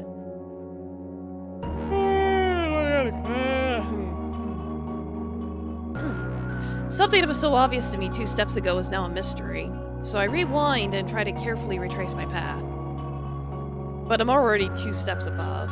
And while my mind was busy trying to recover missing fragments, more slipped out. Like. I can't afford to get distracted, so I'll get back to my point. The point I was making. Right. I don't need a script. It would be nice to have a note in retrospect, what with me being all dumb and woozy, but even now I'm not too worried about messing up the words. They don't matter that much. They're only vessels. This is important for any message, of course. But when the emotion that overwhelms me is so strong, I'm sure that it could reach its destination no matter the form. It's strange. It seems like so much is slipping away. Slipping. But this one feeling hasn't diminished a bit. It's like every cell of my body is a buzz. And in my head, the blank space that won't stop forming don't remain empty for long. Because the feeling, this warm, wonderful emotion comes pouring in and fills them up to the brim. It's really lovely. Like. Stepping. And then she plops. Huh? Eh?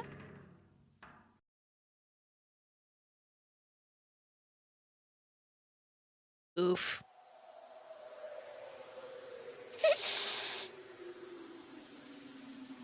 I cover my face. So windy up here. I hope my scarf doesn't get caught on anything. I crawl up to the platform, immediately slouch against the tall antenna. The ache that's been numbing my arms and legs for a good portion of the climb has suddenly become very apparent. Ow. Hey, past me. Would it really be so hard to exercise once in a while? Wah! Finally! Girl crawls out behind me. At least she's high on energy. Man, it is breezy up. Is it breezy? Man, is it breezy up here or what? Her eyes are glued to the view in front. What's that expression? I can't blame her though. It's breathtaking. Whoa! Are you seeing this? Yeah. This is bonkers! Bonkers! You're not reacting at all! Come on! Everything's so tiny! I can see so far! It's really beautiful. I'm just a little scared. Not a little scared. A little tired. Can't read. I'm just a little tired. Phew. Give me a minute. Woohoo! Her voice is drowned out by the howling wind.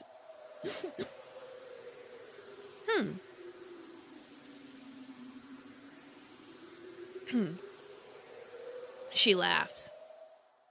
The rising snow is viciously pelting her face, but she doesn't seem to care. She's running back and forth around the platform, giggling and screaming profanities as loud as she can. She's so happy. That makes me happy too.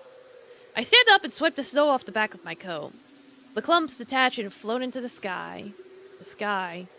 It feels so close. I reach my hand up and... Yeah, no. I'm not tall enough. Of course I see a antenna right beside me. That's the peak propping up the sky. It's around 5 more meters until I'd be able to make contact. I don't think I can climb it, though. There's nothing to grab onto, and frankly, I'm too tired to try. Hey. I call to the girl. What's up? Come here. It's about time. Oh! She skitters closer, still wearing a huge grin on her face. I fix the scarf around her neck. It's cold. Cover up a little. You still worry about that?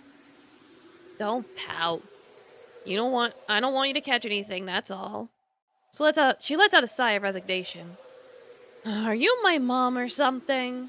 I could be. You never know. No way. Why not? You look too young. Maybe I'm blessed with youthful looks. Uh-huh. Where's my dad then? Dead. I poisoned him. Scary. Hee hee. It's rising. Ah.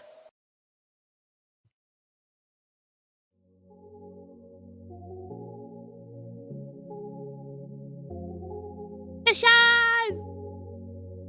Raise the sun! Light. White, blinding light emerges from the endless mountain ridge. The jagged line of the horizon catches fire. Maybe she's bored with it. Maybe it's hurry. The jagged line of the horizon catches fire. It's burning high and wide and red, orange, and pink in the most painful shades human eyes can see. The flames are caught by the howling wind and start to spread across the melting fields of snow. Closer and closer, closer and closer, until I turn my head. The figure of the girl beside me is bathed in the violent morning rays. Her hair is the same color as the blazing hills. Her face is so familiar and warm, it makes my chest hurt. Your name. What's your name? Huh? She turns. I feel as if my body, my entire world has reached a boiling point.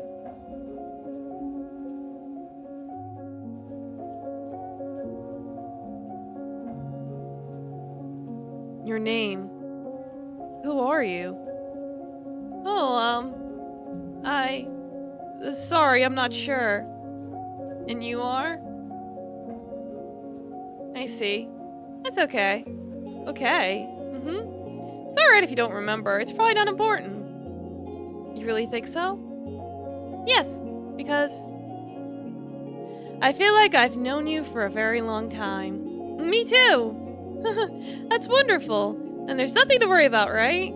I guess. I guess so. It's just that, What's wrong? I feel like I had something very important to do. A message. I think I was supposed to send a message. Message? Like a transmission? Probably, yeah. Since we're on top of a radio tower. Yeah. That makes sense. What's the transmission? I don't know. But I could sense it. There's this feeling I need to get through no matter what. Oh, okay, that's good. And who are you sending the message to?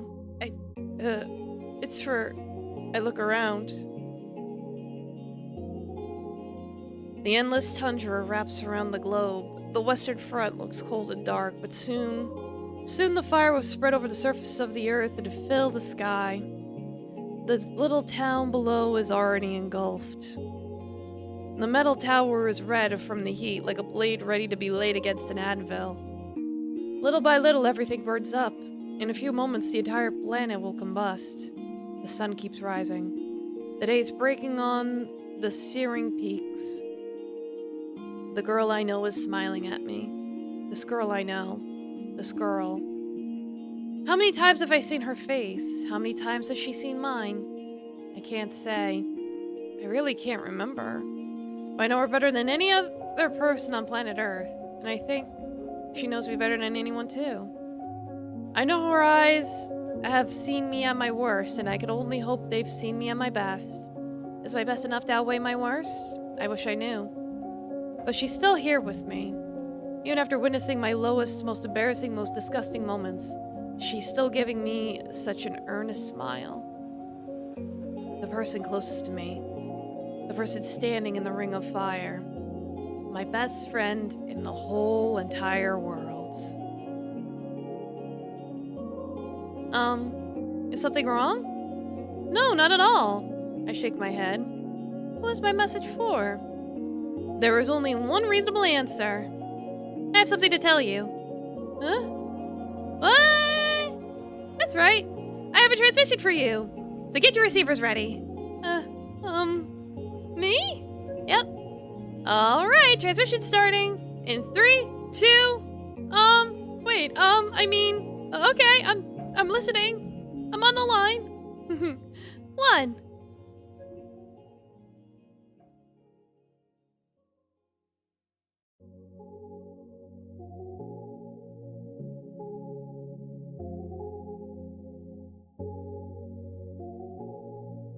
December 28th, 1986. The polar night over all districts of Vorkuta, including the towns of Vorgashur, Kolsomolsky, Mulda, Oktyabrski, Promyshleni, Yeletsky, Severny, Zapoliarny, and the closed city of Vorkuta 5 has officially ended. A complete failure to establish contact with Vorkuta 5 via landline, radio, or telegraph was registered by municipal authorities in Vorkuta during the late morning hours. At 11 Moscow Standard Time, a KGB investigation unit, accompanied by a military escort, confirmed arrival at the designated location. No personnel were present at any of the city's checkpoint gates. Over the subsequent hours, the deployed unit conducted a comprehensive survey of the area and was unable to identify any trace of human or animal presence. All residential and administrative buildings were found unsecured with no evidence of forced entry, disorder, or signs indicative of panic or evacuation. Additional military detachments were employed to secure the perimeter and to conduct further inspection.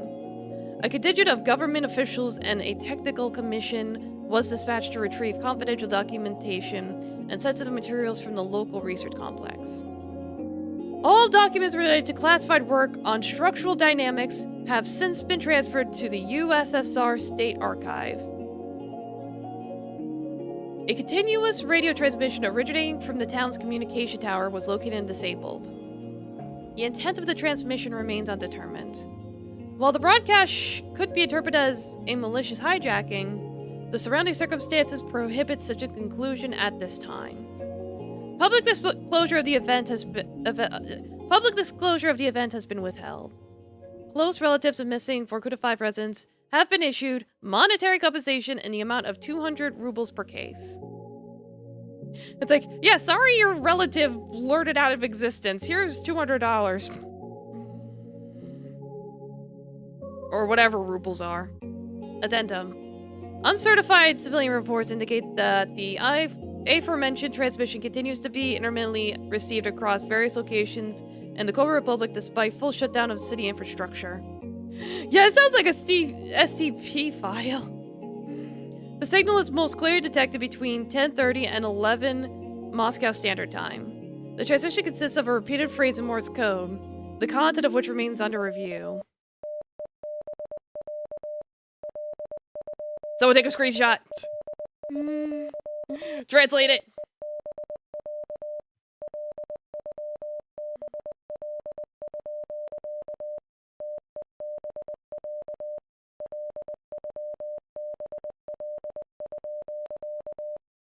Cool.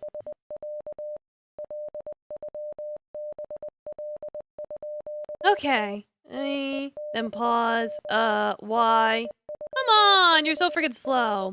Damn, give me a sec. Oh, huh? Should've just done it myself. Would've been faster, I bet. You... what? You know it's true. What? Well, is this a joke, or, because if you really... The message, idiot, that's what it says. Oh. Huh. You serious? Yes, look. Oh. Huh. Real funny. Think about rubles in the 1980s, it was impossible to convert to today's money, depending on who you ask. It was worth different amounts. Could be anywhere between 200 to 300. Okay, so, yeah.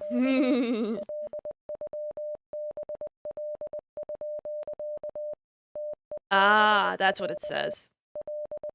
Makes sense. Makes perfect sense.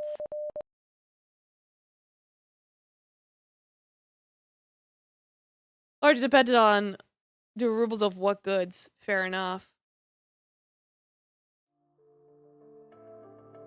And that's it. Alright, well that was a very interesting story. Had a bit of a slow start, like, the worst part of it was like the first like 30 minutes where it's like, oh no, she's being bullied, how terrible. But then when she actually started talking to Ira and they started getting along and everything, it's like it really picked up after that, so overall it was really interesting. Yeah, everyone died, the end. Yeah, it basically sounds like the research lab was trying to figure out how to distort reality, basically. Thank you for playing. But in the process, they basically wiped a town out of existence by fucking around so much. Alright, I want to show the opening really quick, because whenever you open the game, it shows like a really cool animated opening. But of course, I can't show that when I start streaming. Yeah, thank you for making it, devs. Yeah, no, it was really cool. You gotta check out this opening, though. It's really cool. Like, it's fully animated.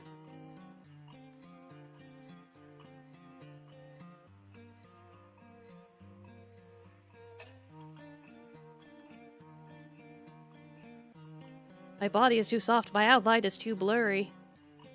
Of course I can't break through.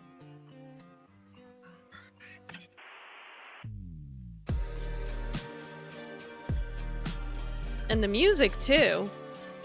Like, I saw this opening, I was like, ooh, this is impressive. This is free, by the way.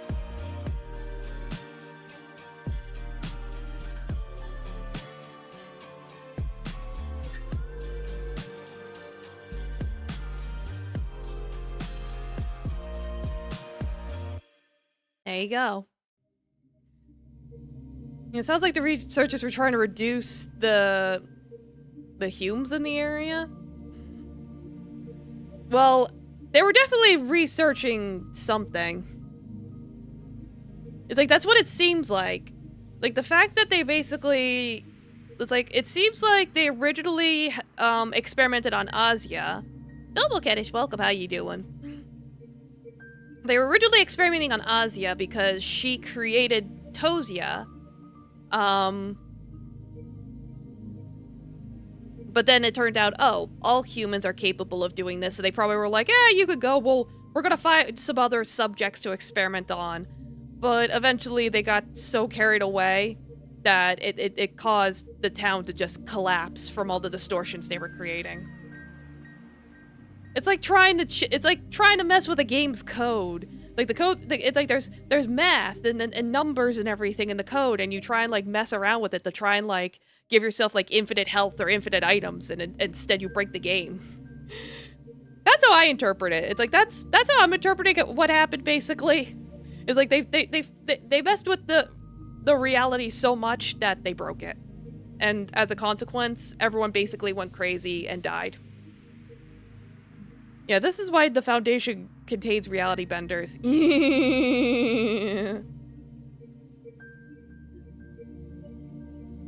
So, the fact that other people are able to make their own distortions, I mean, it's a concept I've heard of before. It's a very psychological, philosophical kind of thing about perception and everything. Like, oh, I really wanted a friend, and then one day a girl appeared and she became my friend. It's like, it must be a miracle. And it's like, no, it's like you wanted a friend so badly, one happened to appear. Oh yeah, I'm switching to Slay the Spire. I just wanted to ramble about the game for a little bit. Oh, you translated it. Oh, okay. Yeah, literally the plot of Haruhi, basically.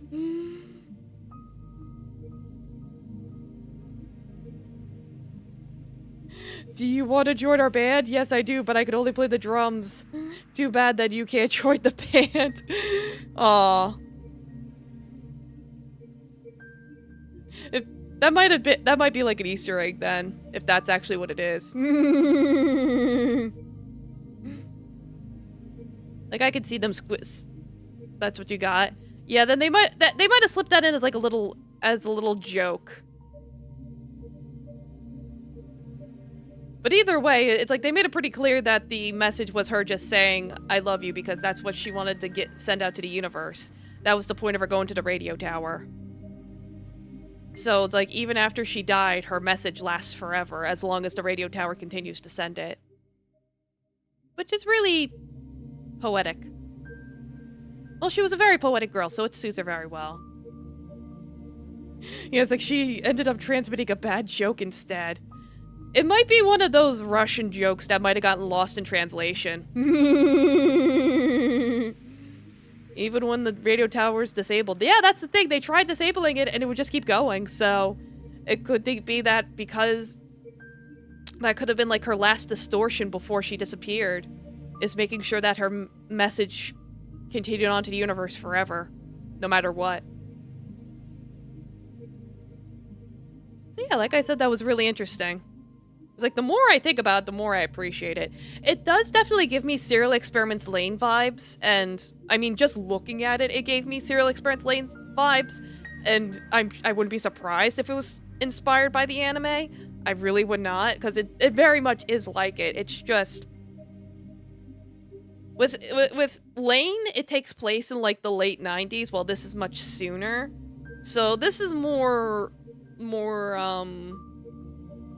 it's heavier on the psychological aspect rather than the technological aspect, because that was the thing about Lane, is that it was about technology continuing to evolve and using technology to turn someone into God. In this case, it's more of a purely psychological way of turning someone into God.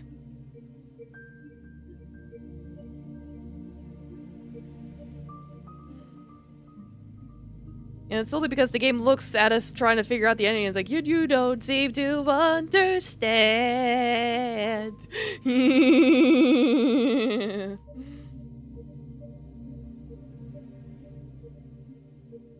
So yeah.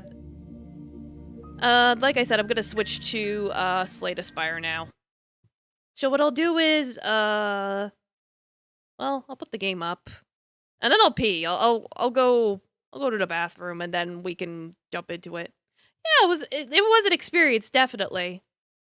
I do like those kind of games that like make you think. It's one of those games that doesn't give you all the answers, but it gives you enough to come to your own conclusions, which I do like. I do like when games do that. But yeah, like I said, I'll be right back. Let me be. E.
Okay, I'm back. Domo Road Dog, welcome. How you doing? Yeah, so I figured let me do like a couple runs of Defect, because like last stream all I did was play Ironclad and like literally nothing else. Because I was trying to like brute force a run with them. So I'll just goof around with the Robif for a little bit. If I can even remember how he plays.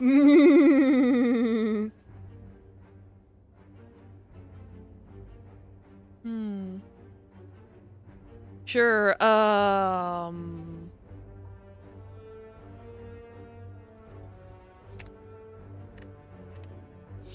okay. I don't know if that was good or not.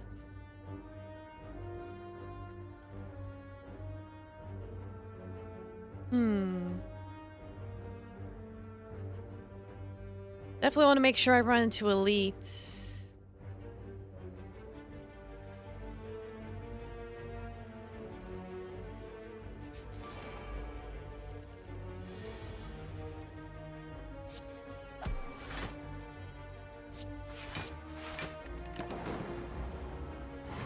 Right, he's got the little orbs.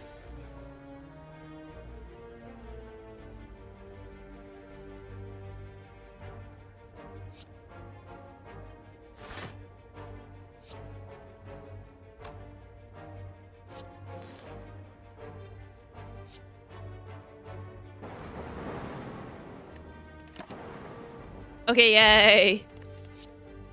Let's see.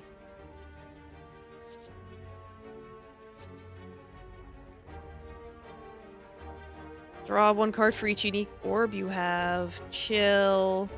Channel of Frost for each enemy in combat. Channel of Frost, draw a card? I mean, cards are pretty good.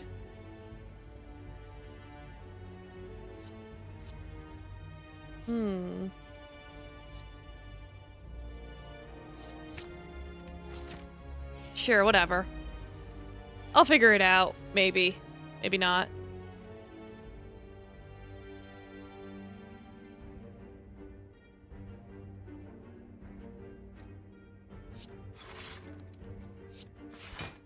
Okay, good. That'll work.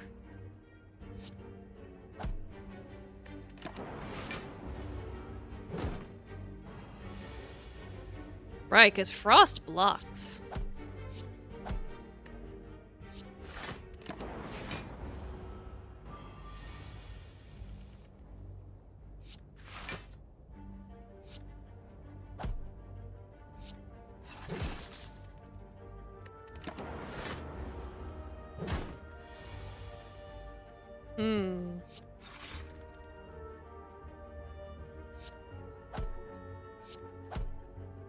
Alright, got it. Yeah. Cold Snap sounds good.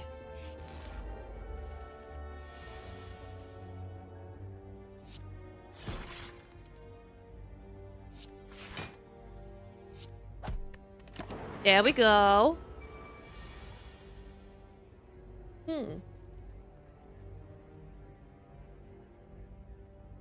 What, Taffy?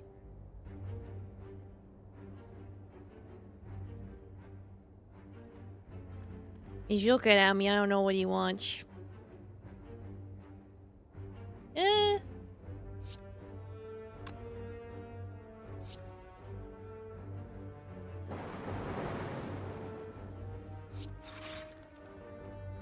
It's some frost.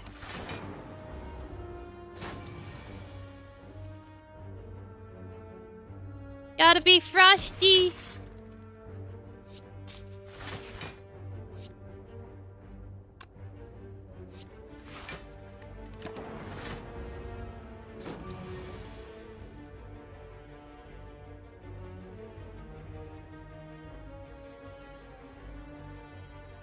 You're frosty like Tony the Tiger. You're great.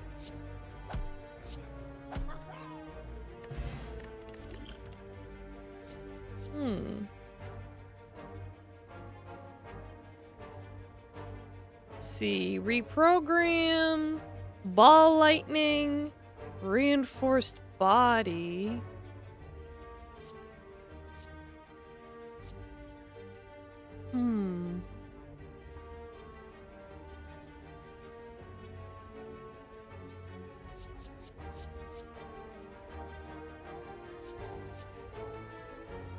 Lightning sounds good.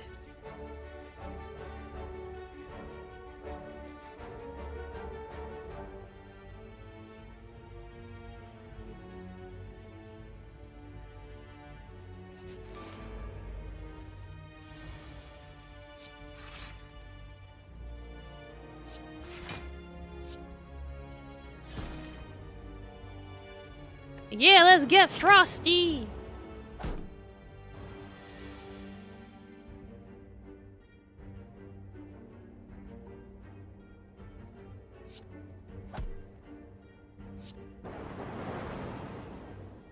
Yes, goodbye, rat. We don't need the rat.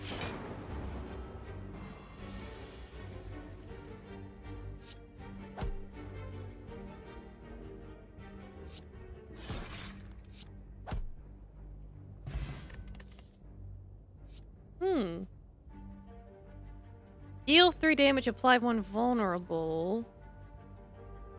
Deal damage to all enemies.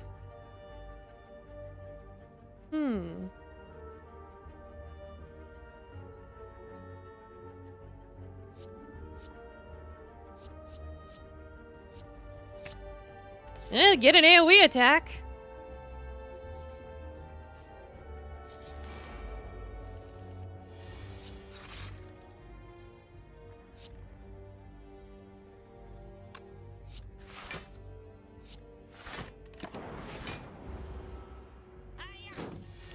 And give me your gold! No!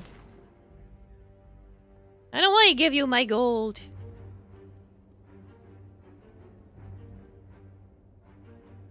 It's my gold.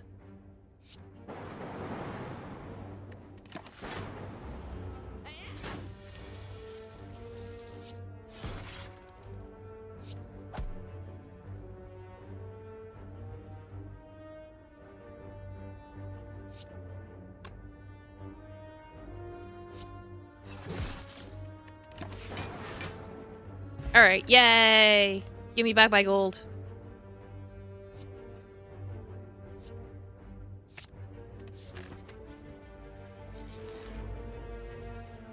Engie boy.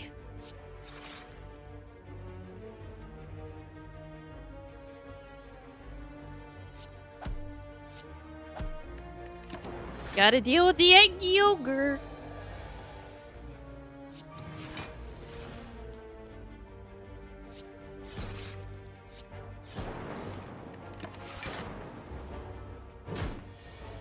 Ow.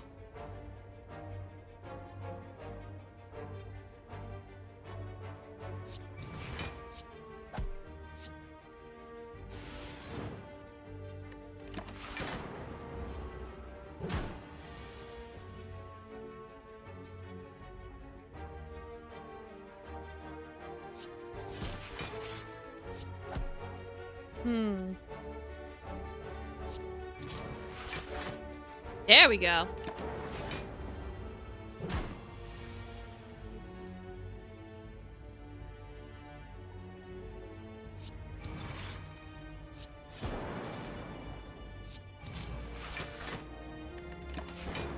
Yay, I got him. Mummified hand. Ooh. Leap. Loop.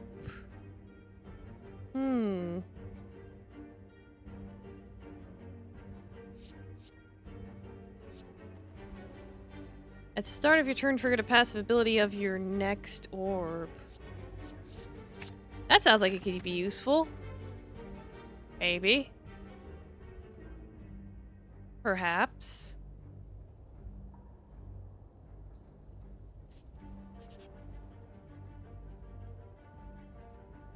Yeah, I'll take the heals, thank you.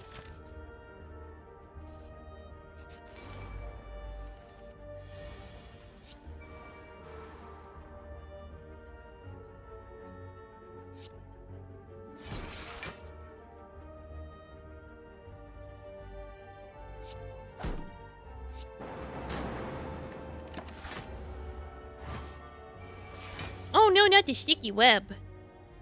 Yuck. There we go. Yeah.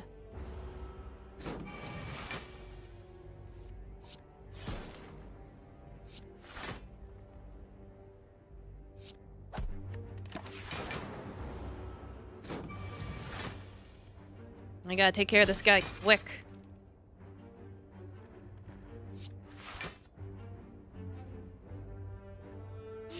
Now you want to wear weight of his shirt. I don't know what you heard.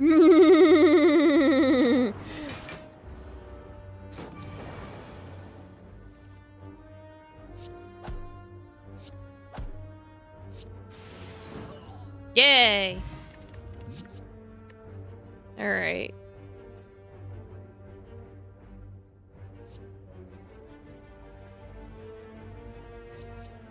Like, chaos could be helpful. It'll just give you a random orb. Hmm.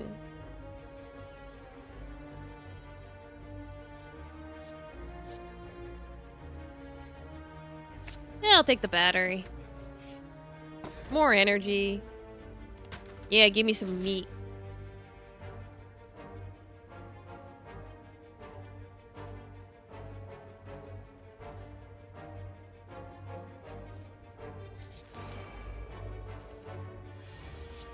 Loop.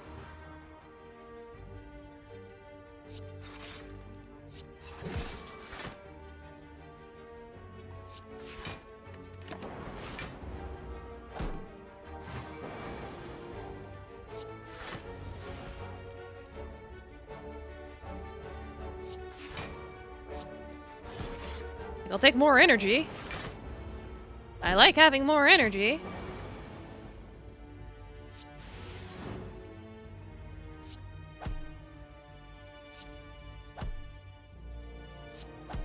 Alright, easy peasy.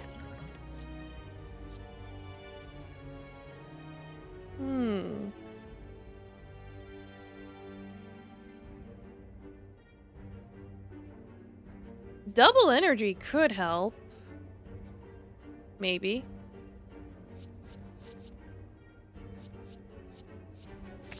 Eh, we'll see.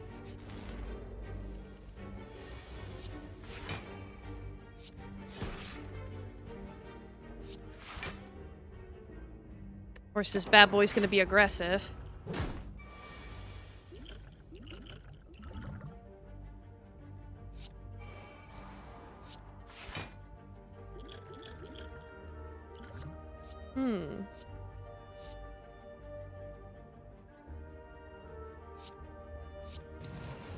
Sure, whatever.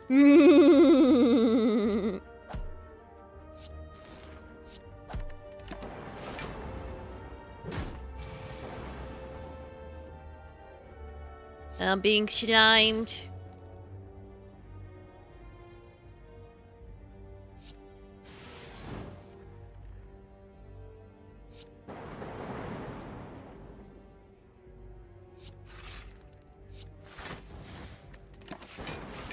He's gonna split. Yep. I knew it.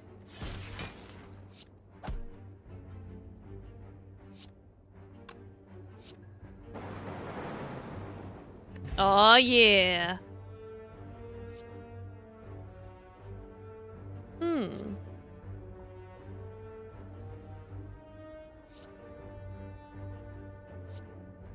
See. Rebound sounds good. I'll go to Smith. What would I want to upgrade? Maybe...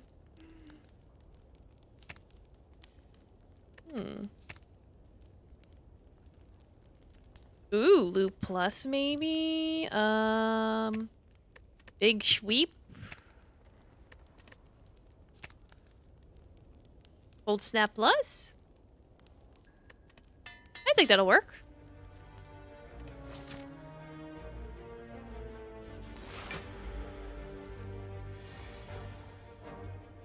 Like, oh, look, he's eeping. Time to wake him up. Wakey, wakey, eggs and bakey.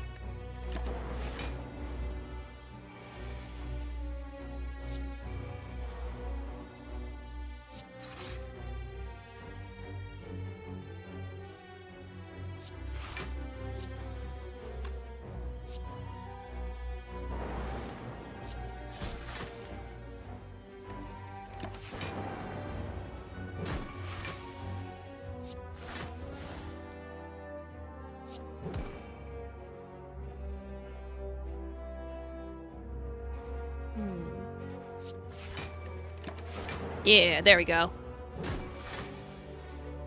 Big Sweep sounds like a rapper. Yeah, it kinda does, doesn't it?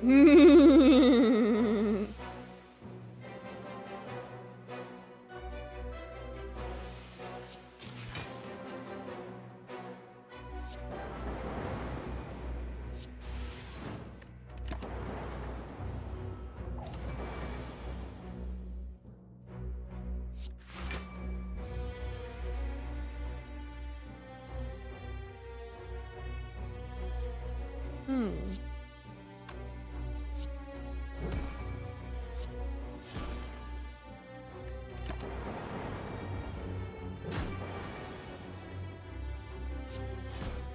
Okay, yay. Mango!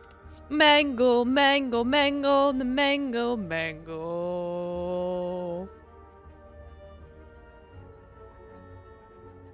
Hmm. Okay.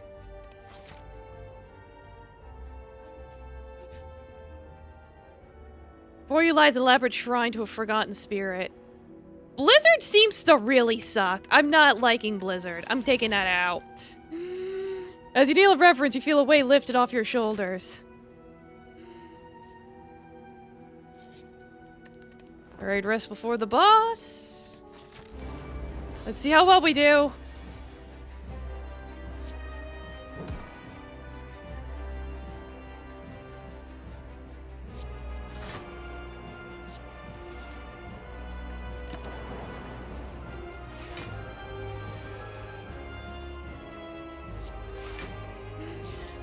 And again, you think of two British rappers, who gimmick was that? Yeah, they're like a chimney sweep rapping in a Cockney accent.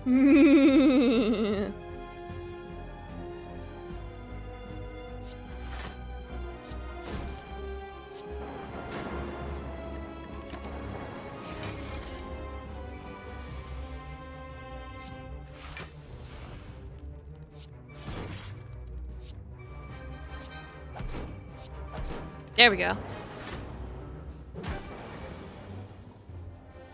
Like, so far so good?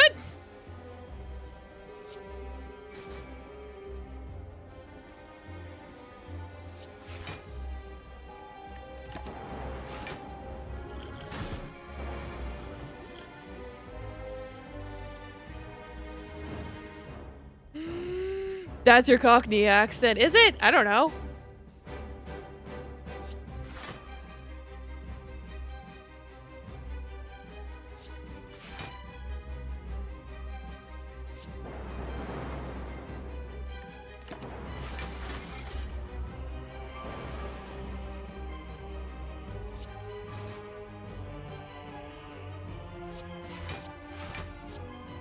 On the question of do I know what I'm doing right now, the answer is I have no idea.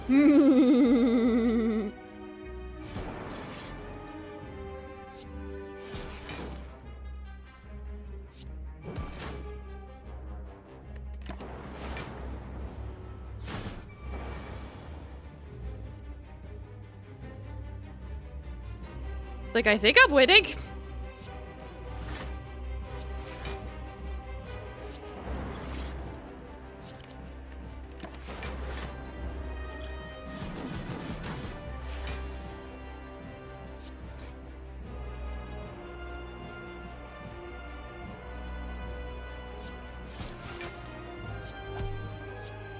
Okay, yay!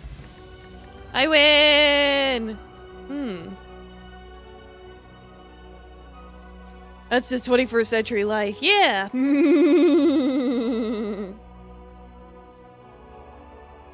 See. Multicast. Machine learning.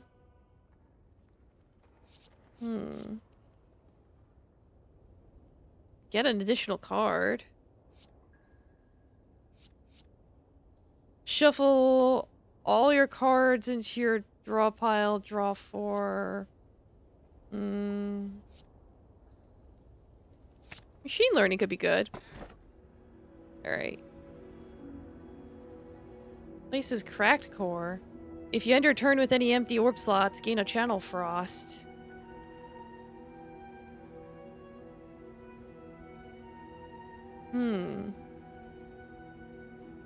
At the end of your turn, you no longer discard your hands. I'll try that one.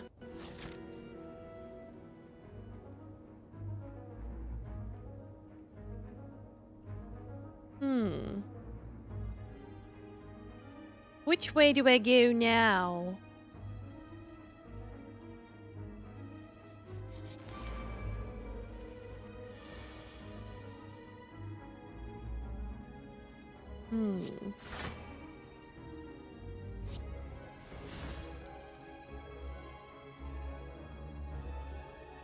That didn't do anything.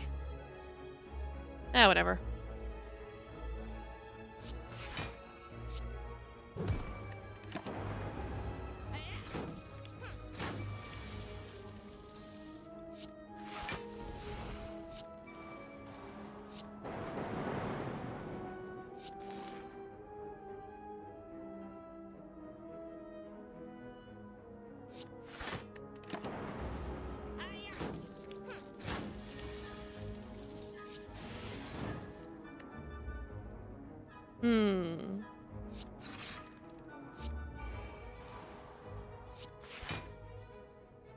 Let's do whatever works.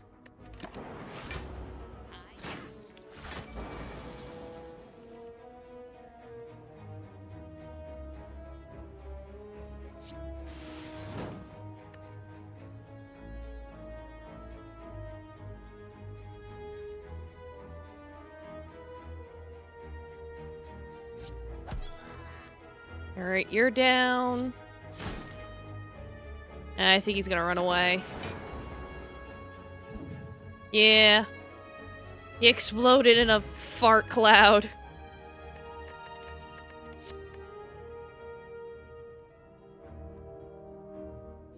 You block equal to the number of cards in your discard pile.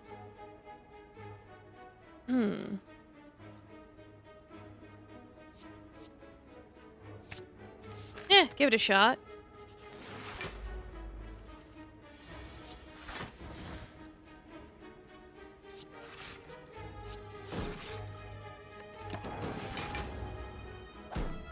Like, it's nice having to keep my cards.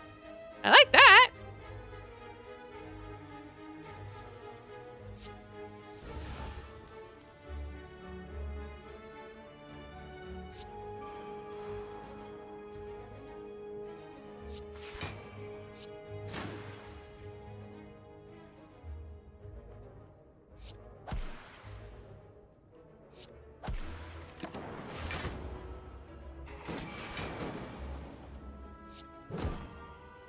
At least that's free.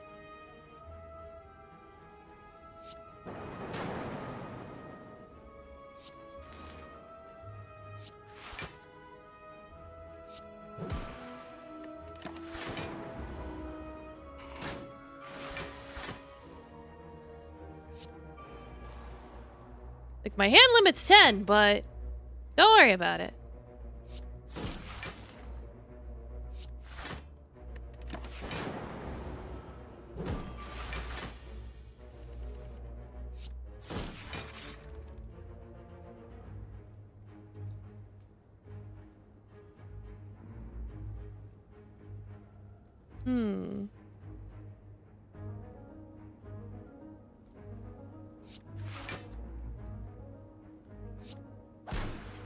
There we go.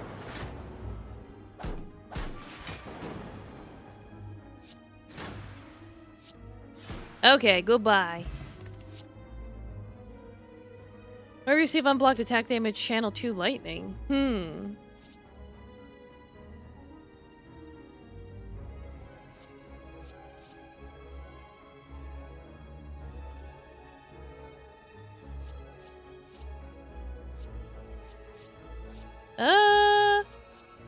Been quite a fan of Cold Snap.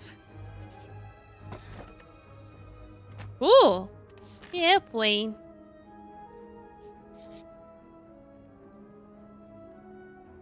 Now I'll just beat you guys up.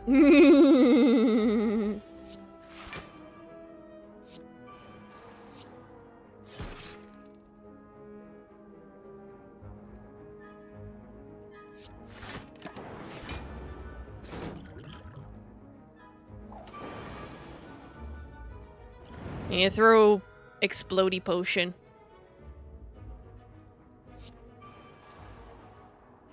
Just to whittle them down a little. Goodbye.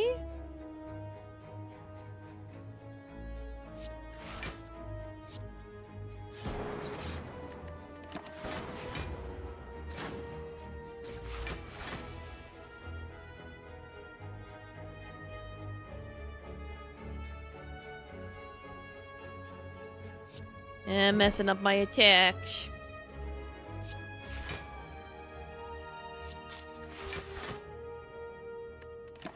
I should have finished the one guy off. That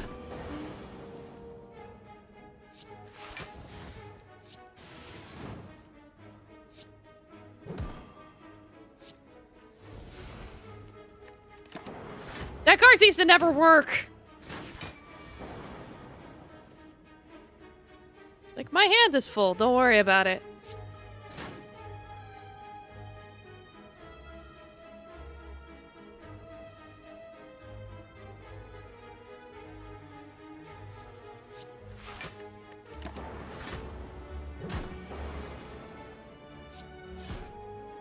Okay, got him. At the start of each combat, apply 1 week to all enemies. Ooh, nice. And I got my potion back.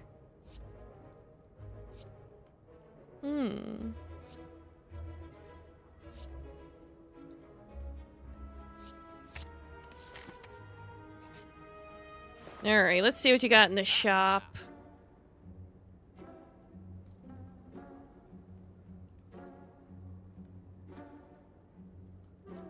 Ooh, you got the flower. I'll take the flower. I don't think I have any X effects cards. I don't think I picked any up.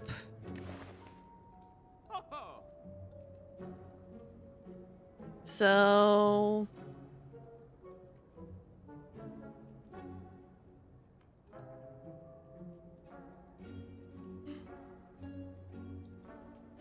Ah, Jolly Jelly Kiwi, welcome. Yeah, I got some good artifacts. Take a nap.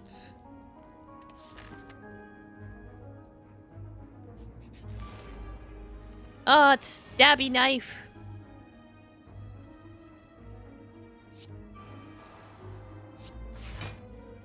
Stabby McIce, man.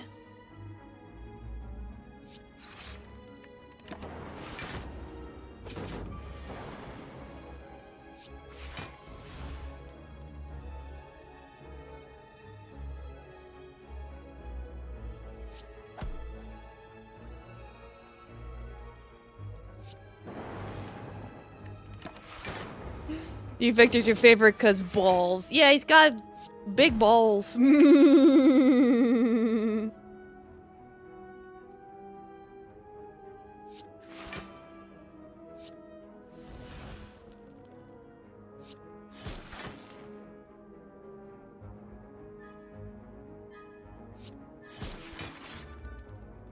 Balls of steel, yeah.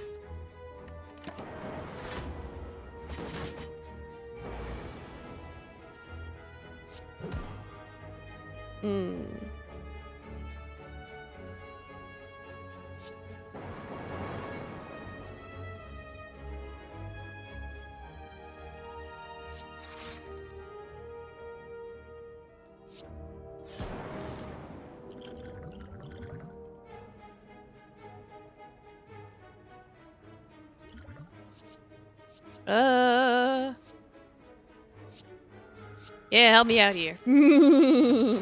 Whatever reduces the damage.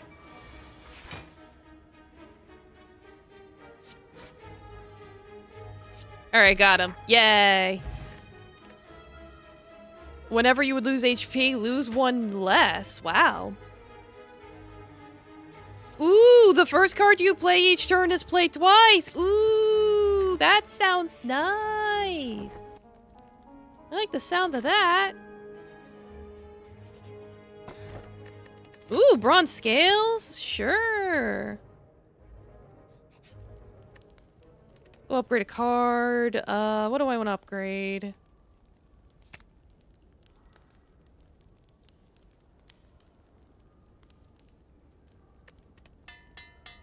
Yeah, I'll upgrade that.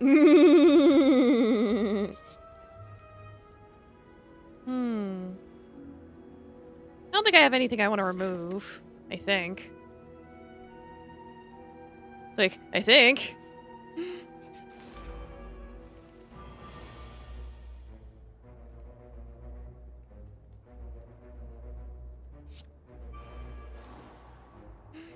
You always remove a block if no curses? Ah.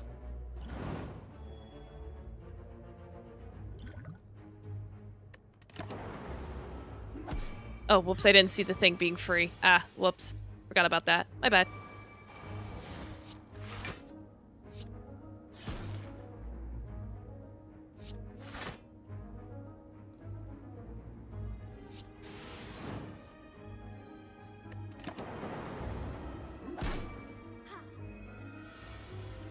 Ah, right, you heal. Fuck, I should be targeting you.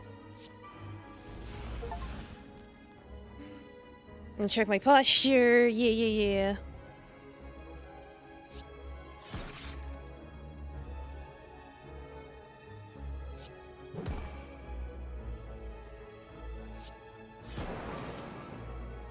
Wait, how did I wind up with so much energy? What happened? What did I do?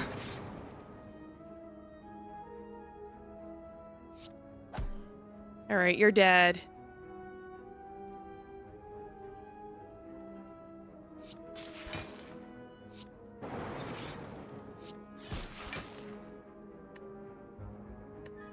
Yeah, it's not gonna do anything for me.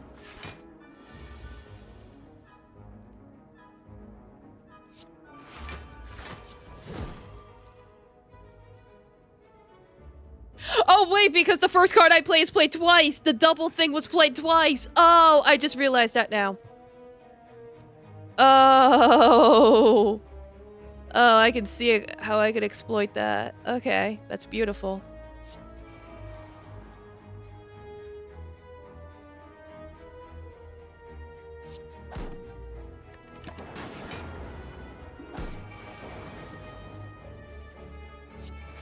I like stacking this.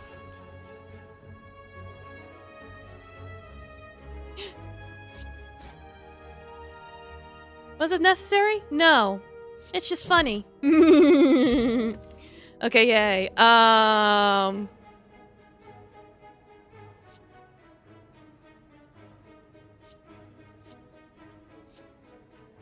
this is just free block.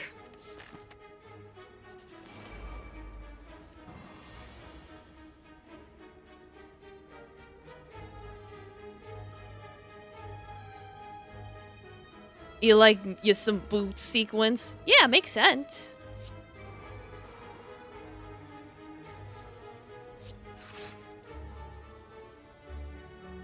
My guy's like block cards and he's not even attacking this turn.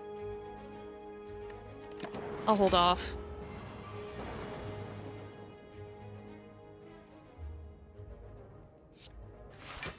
There we go. Yeah, no, this game's great. It's like I finished one game and I'm like, oh, I finished one thing. Let me put up something else. Oh, I know, Slay the Spire.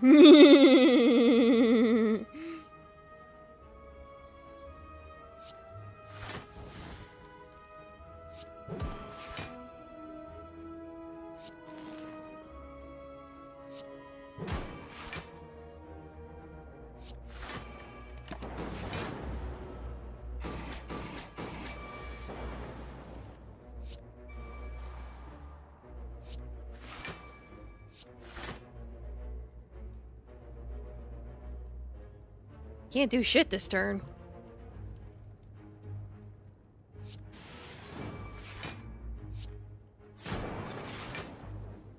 Yeah, that's all I got.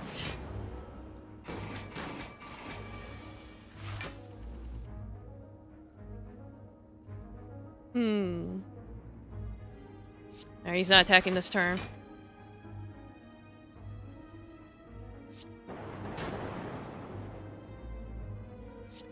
Alright, I got him. Yay!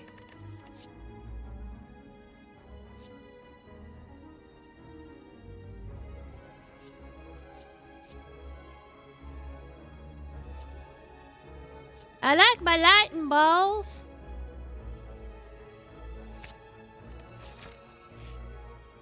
Hey, you sure? No, I haven't gotten any dark stuff yet. 10 to all enemies. 2 lock-on. Lighten and lighten accessories. Plated armor.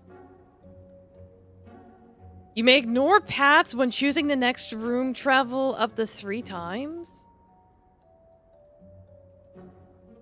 I'm going to a boss.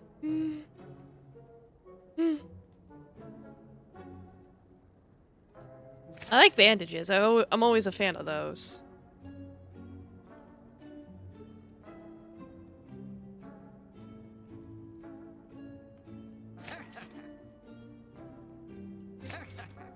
Alright, those look good. I think that's good. Maybe. Maybe it isn't. I don't know.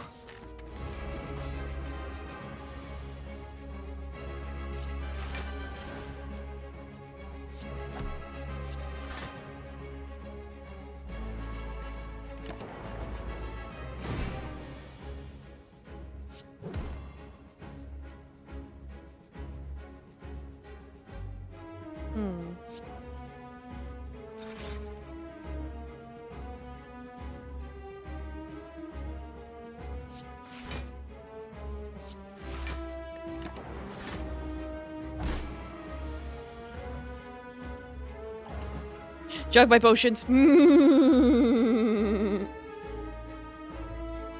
Was that a good idea? Probably not.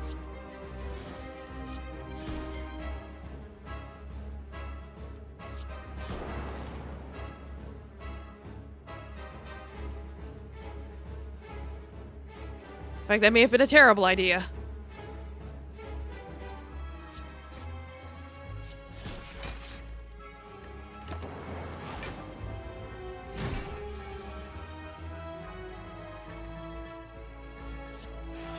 More Orbeez!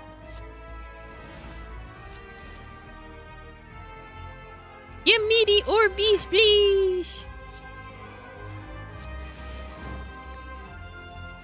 You stay in my hands, sir.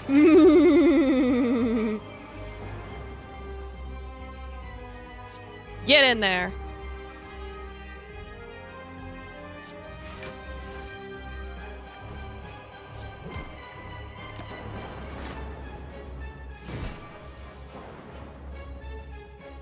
Like, my hand is full. This is not a problem. Don't worry about it. This is the opposite of a problem.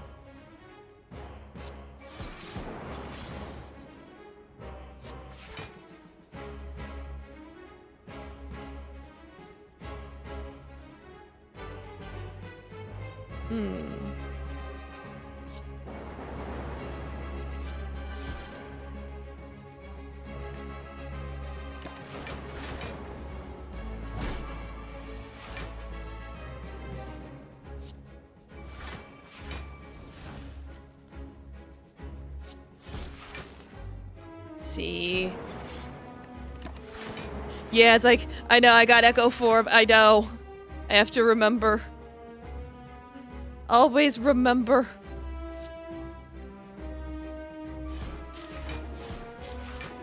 Heh. Have 2 of those ready to go.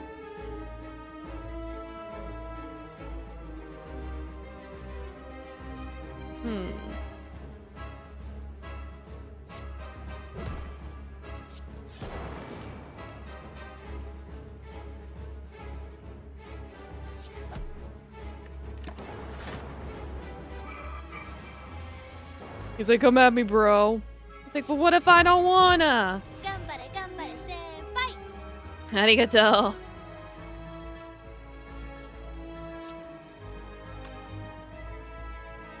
Yeah, he's gonna buff himself.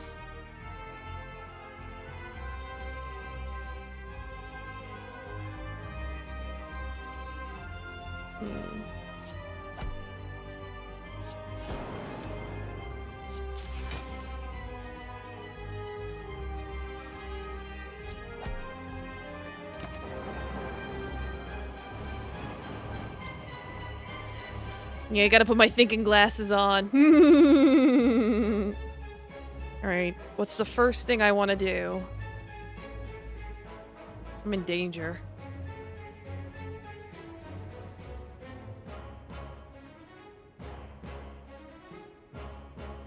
Like, I'm in danger.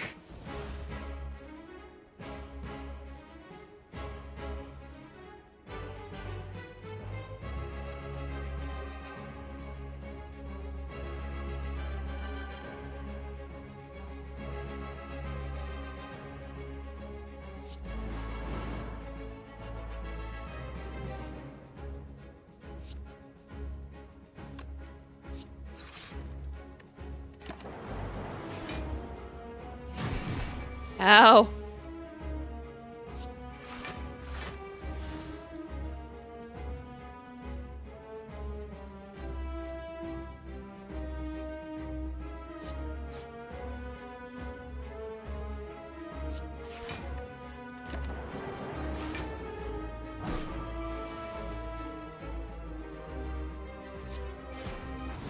Alright, I got him. Yay! I did it! Yippee! Lightning now hits all enemies. Channel 2 lightning. Ooh. Prevent the next time you lose HP. Yippee! That seems a little situational. This turn you play power card. Your power card play is twice. I like the lightning one. I like that one. Let's see. Obtain a unit. Person effects. During boss enemy combats, gain an extra energy at the start of your turn. I like the sound of that. Yeah, E dynamics. Alright, let's see here.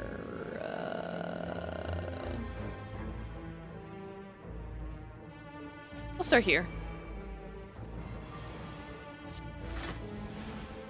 More orbs, please. Need my orbs. Oh, right, you explode. Ooh. You just became a priority.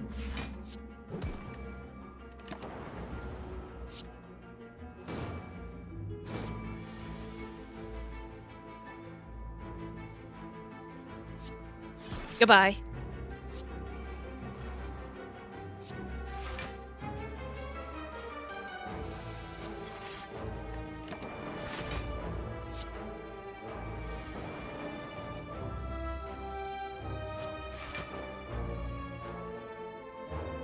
Yeah, these are taking up spots in my hand, but at least they'll go away.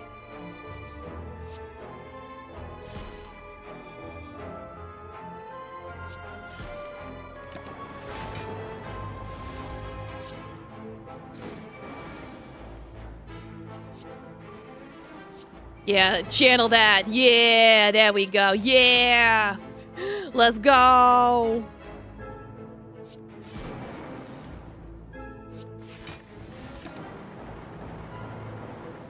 Yay! If you have no block, get block. Heal 4 damage for each channeled orb. So that could be at least 12, up to 20. Or shield. Busted deck now. I don't know. Should I go for shield or barrage? I already got genetic algorithm. I feel like just one of those is enough, just for shits and giggles.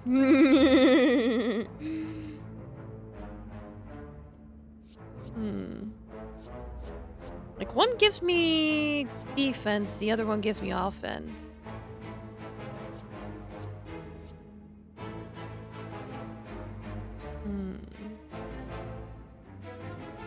Well, they say the greatest offense is a good defense.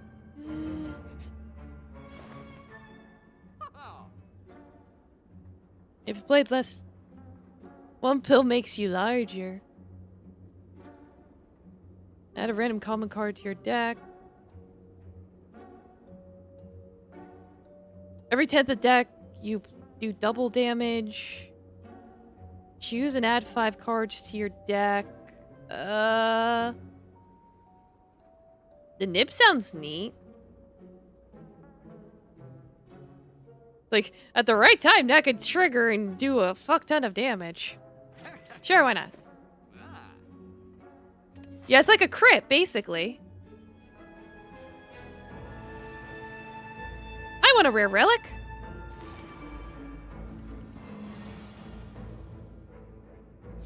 Oh, there's my block.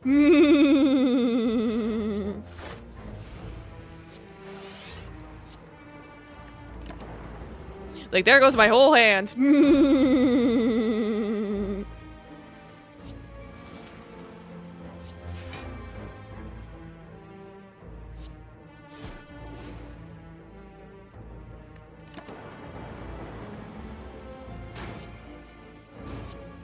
Ow.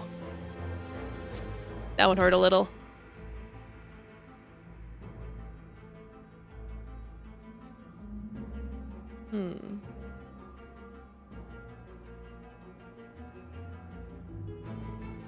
It shows you a counter at least.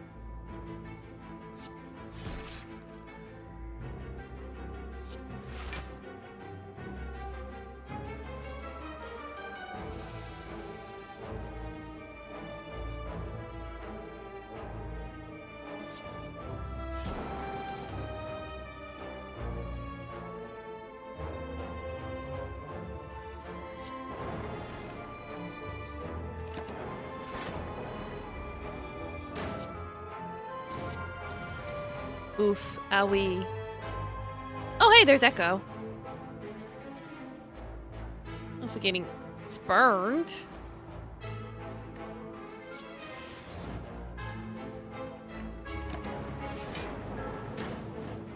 Alright, he's down. My health is not doing so hot. That's bad.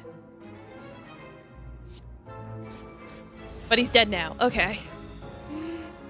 At the end of this turn 7, deal 52 damage to all enemies. That's so oddly specific, I'll take it.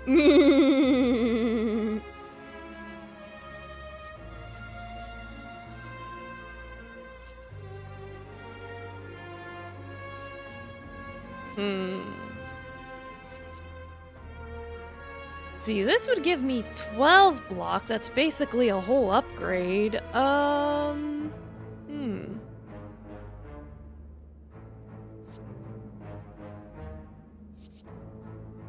Get more lightning. I'll give it a shot.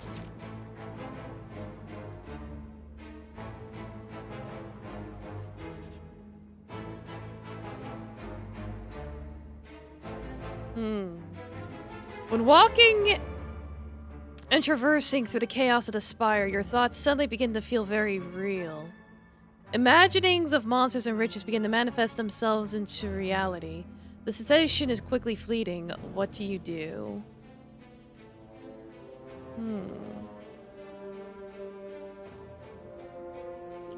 If I can't heal anymore, I'll die.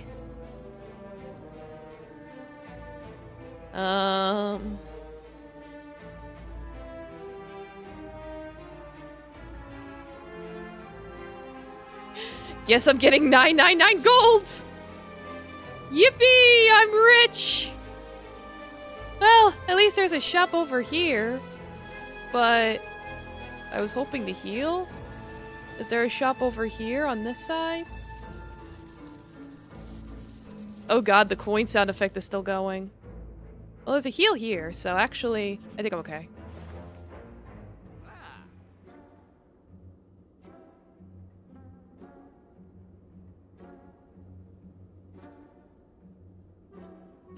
Yeah, I'm rich!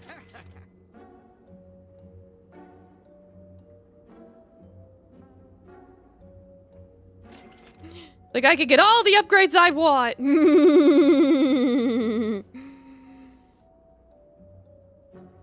Yeah, might as well pop that fruit juice! Yeah!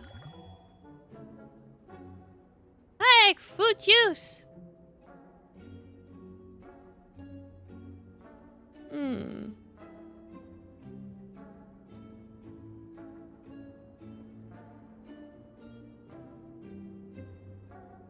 Is there any deadweight cards I should get rid of? Oh, I can get rid of it! Okay, good! Okay, I got rid of one of the cards. Okay, we're fine, actually. You can get rid of curses through his service. I didn't know that. Just learning this now.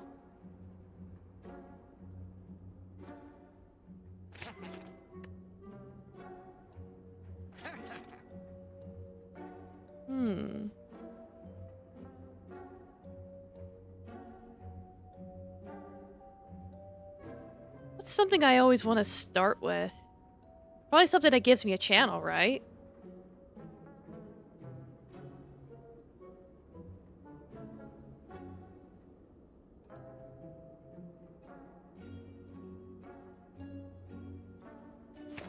Sure, why not?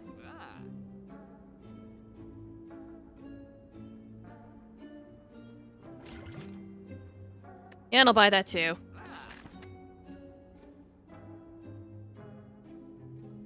I want to... Yeep.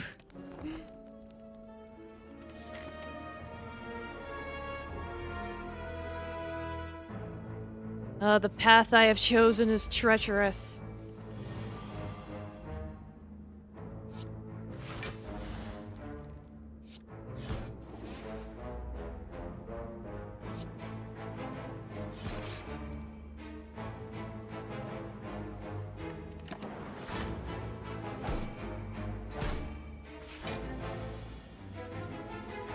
Quite treacherous indeed.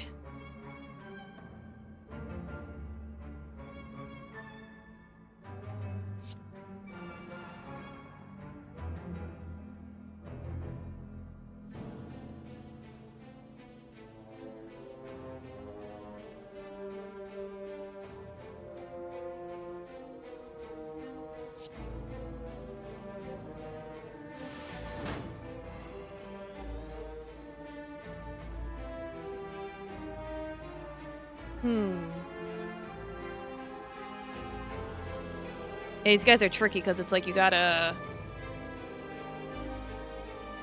kill them basically all at the same time. Or close to it.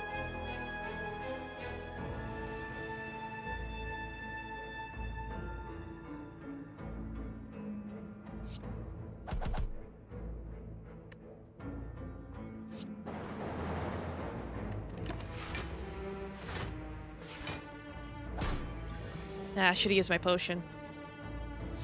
Whatever.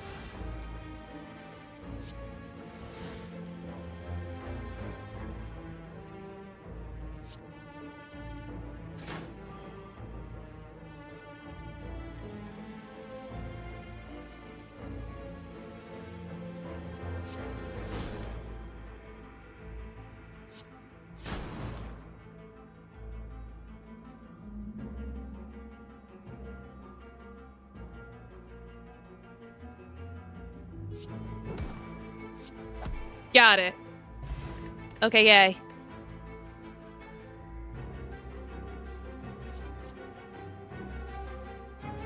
Gain 5 block, put a card from your discard pile into your hand.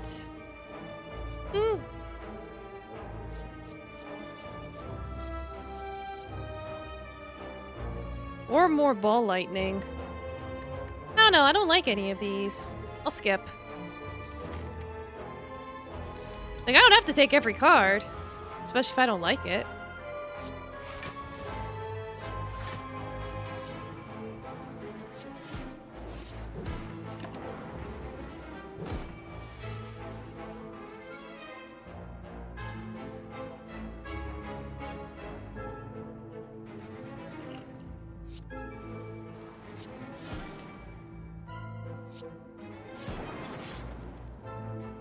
Hey, that's something.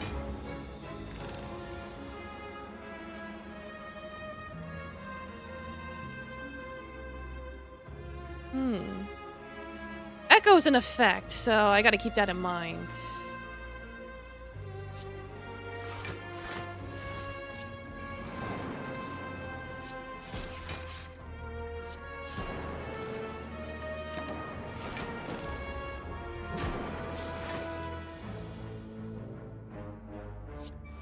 More orbs, please.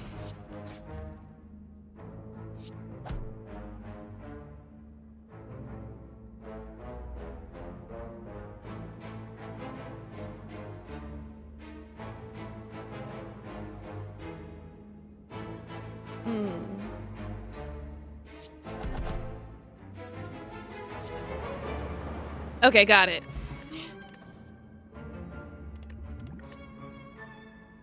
Yeah, max orbs.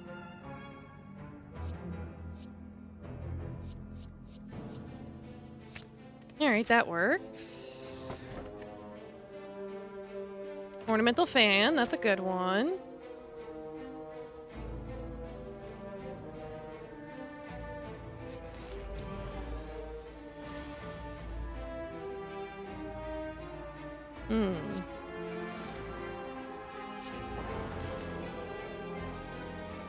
I love having me some orbs.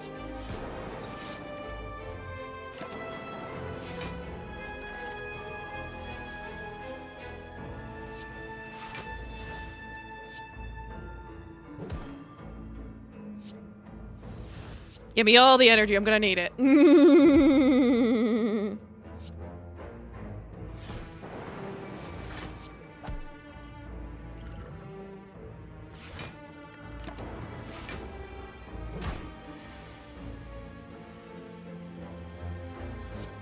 More orbs. I need orbs!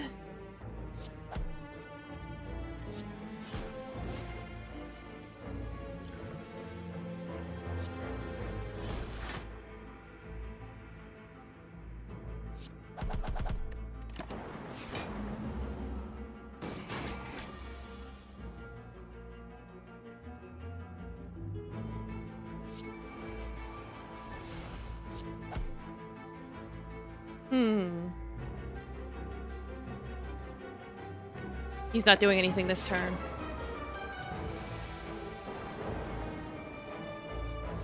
Of course, now he's stronger.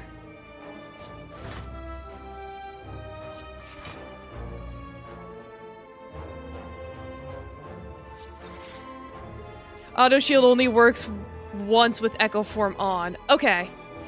Yeah, I realized that. I was like, wait a minute.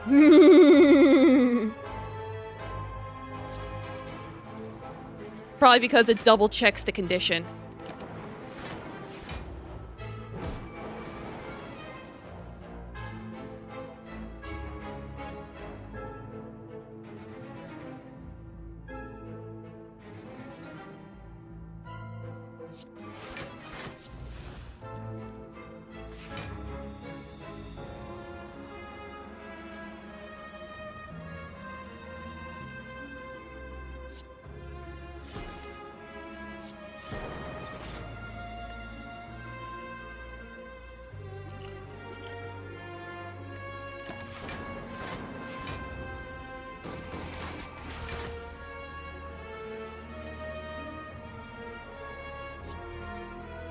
Need to get rid of this.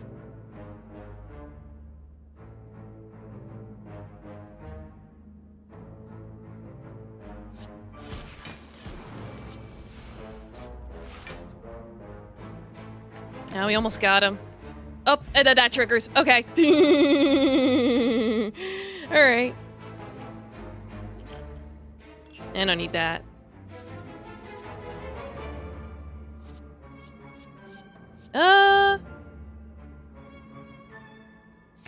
Sure.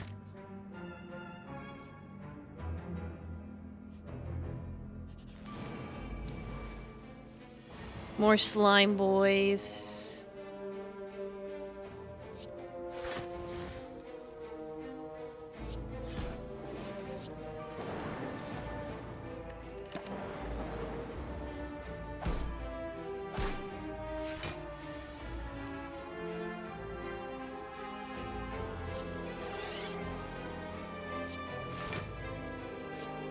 Man, I can't get rid of this.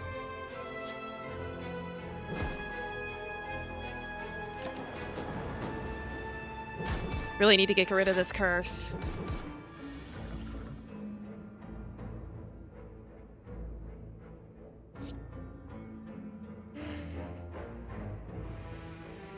It's like, unfortunately, I think it's gonna fuck me up.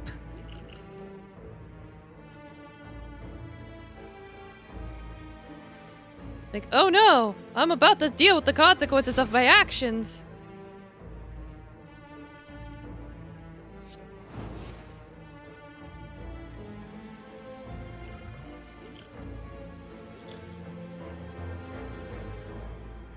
It's like spam potions. Well, just have an orb slot thing and to play the top 3 cards in your pile.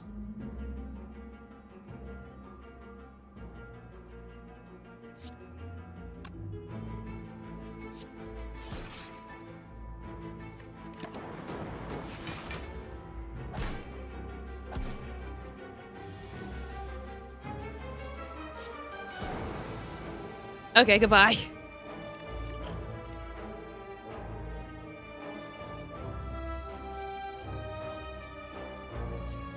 I'll try Storm. Oh, this guy. Hey, buddy. How you doing?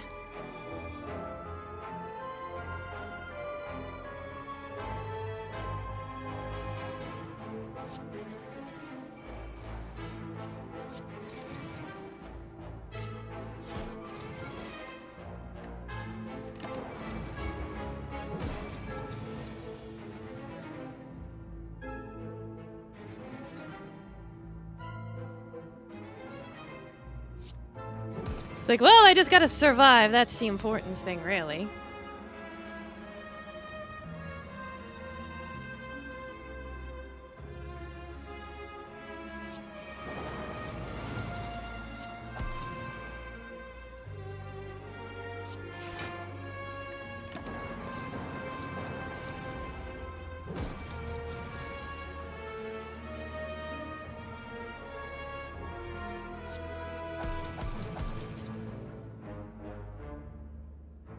Let's see.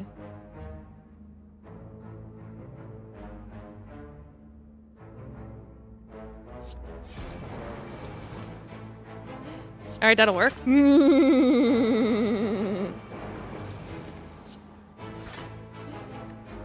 Like, now you can't do anything at all! Gotta love the meat on the stick artifact. Yeah, no, it helps.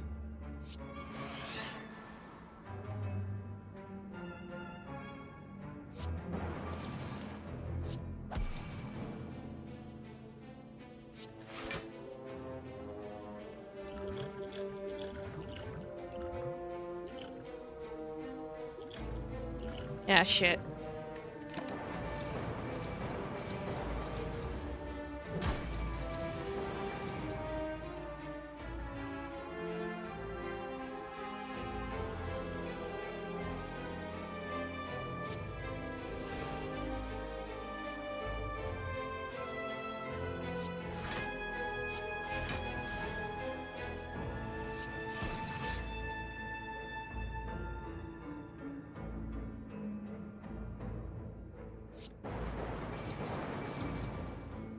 Okay.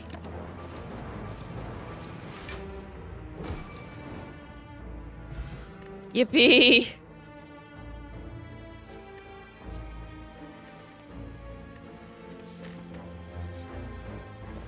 Alright. Ooh, yeah, self-repair. That sounds great. Let's see. Oh, right, card removal surface. Get rid of that curse. That curse is absolutely awful. Get rid of it. Thank you for reminding me, but I got it.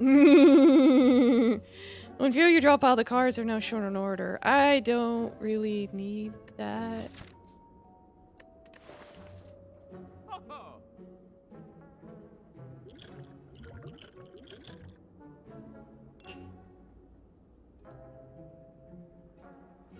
I feel like the energy potion might help me more.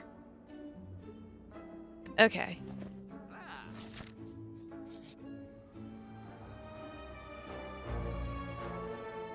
Ah, boy. Well, at least this'll heal me. Take a nap. And hope for the best. What are you?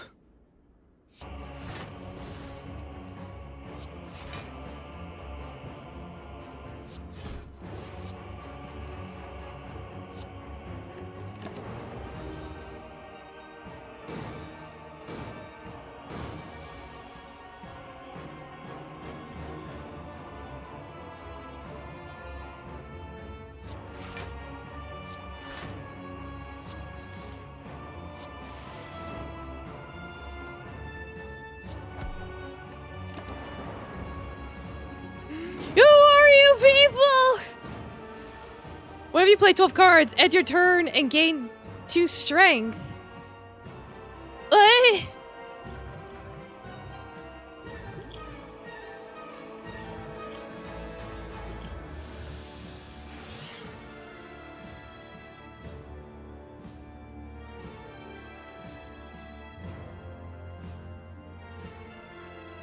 He's gonna, like, block and shit, so I'm like, I need to, like... It's like, can you not?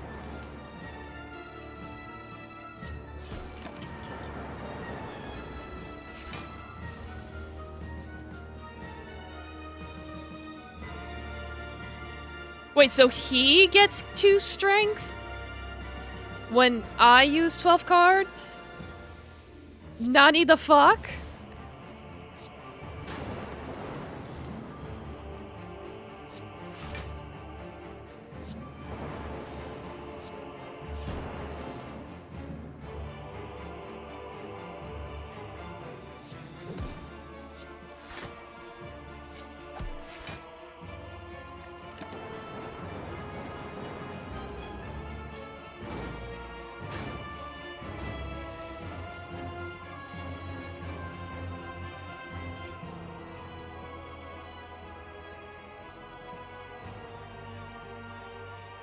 Alright, I can at least get Echo Form in play. That'll be good for me.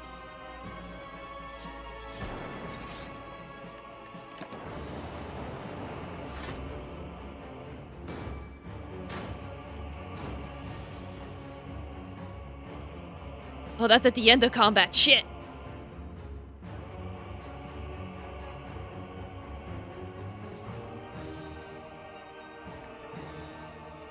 Man's gonna end my turn immediately, because I see the effect's gonna go off.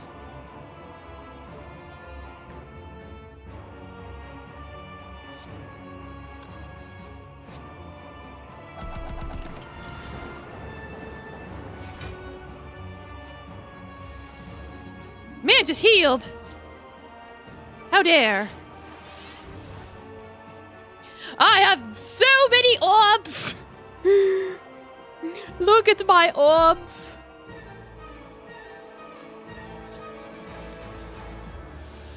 Yeah, I think I got this. We're Daijoubu.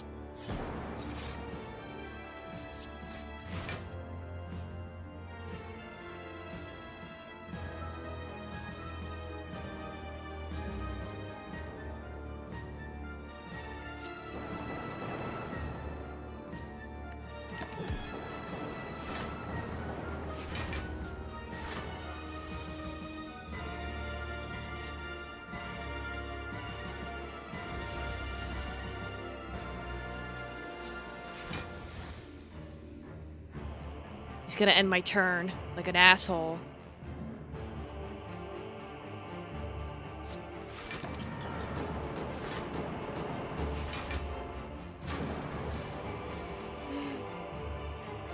Like, I'm paying attention to the clock and trying to plan my moves accordingly.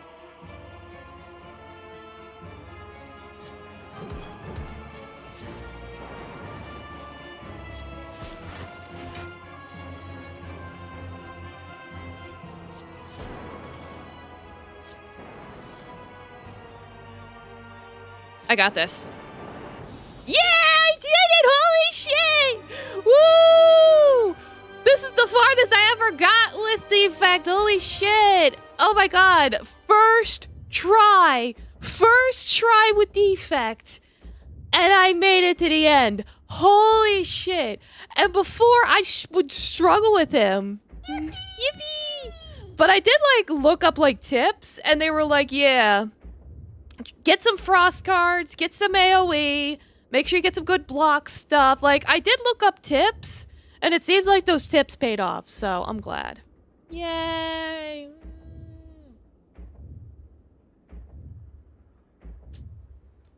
The thump. The thump. A deep pulsing dread could be felt throughout the room. Is this the heart of the Spire? The source of this evil? You charge your core to its maximum. You deal 731 damage. The heart squirms and bleeds, but is ultimately still pounding. Are your mightiest attacks not enough? Yeah, I'll stretch. There we go. You ask yourself, have I been here before? You feel you have dealt a shit ton of damage, and a total of a mega fuck ton of damage has been dealt by all who have challenged it. The heart pulses louder and louder as your consciousness fades. Yay! Alright. Alright, so now I just have to complete a run with, Ironclad.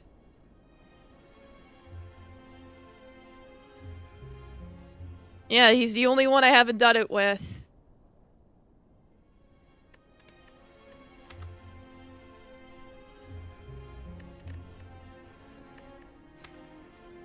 I'll at least set it up. It's like, obviously I don't have time to get very far, but I'll at least set myself up. I'll upgrade a card. I'll upgrade Bash. Ironclad is going for the big punch. Yeah. It's like, really the strategy in general is in Act 1, fight as much shit as you can so you can get a bunch of cards. And then in Act 2, try to avoid as much fights as you can. Save at Act 3?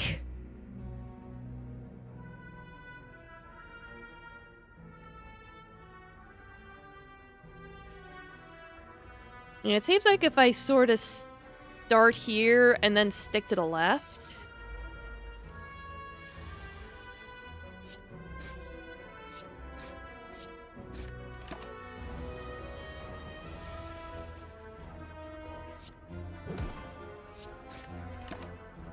And in Act 3, events kill you too. Yeah, so it's like, you gotta choose your things wisely.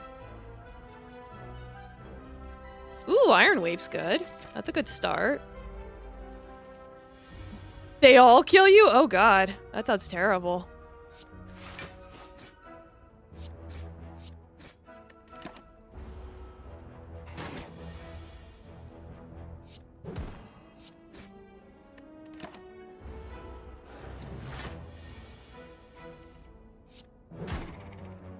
Okay, there we go.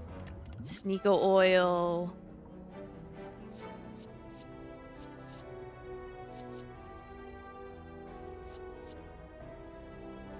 Clothesline should be okay.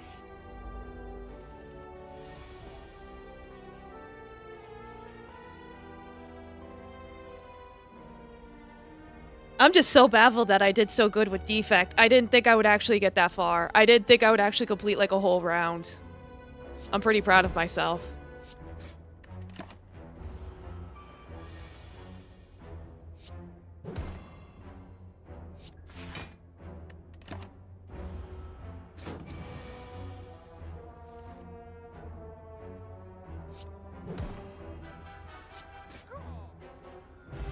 And again, I've been playing this game so much, it's like, I'm not even like... Like... I don't even have to think, I just click, and then I do the thing, and then the monsters die, and then everyone's happy. Including me.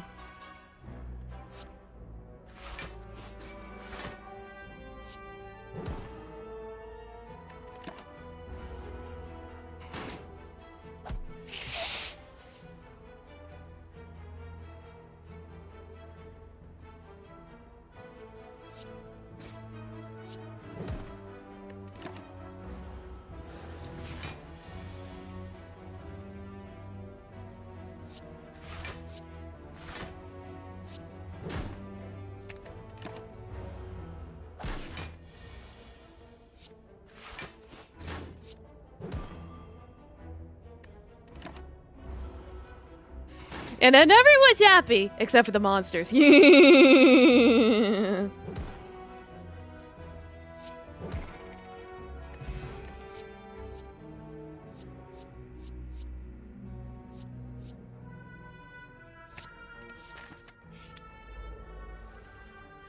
I wish I had an AoE attack. Like, Whirlwind would be perfect to just, like, instantly kill them all right now.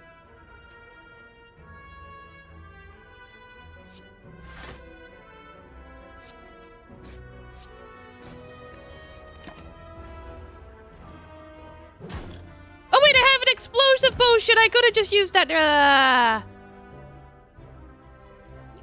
Do it now.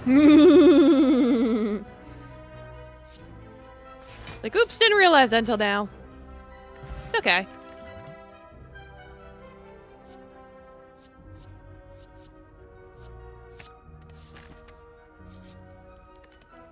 Let's see. Upgrade, Iron Wave. I like Iron Wave. I mean, it attacks and heals. Hi, Taffy.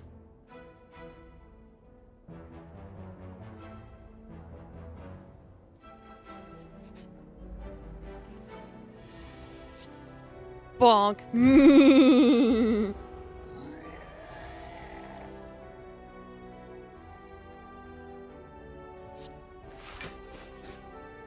Yeah, and that's also not a skill, so he doesn't get all pissy about it. Being like, you used a skill! I'm gonna get stronger now.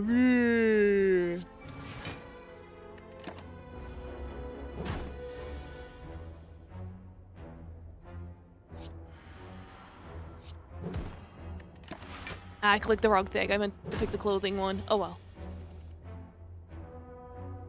I'm in danger.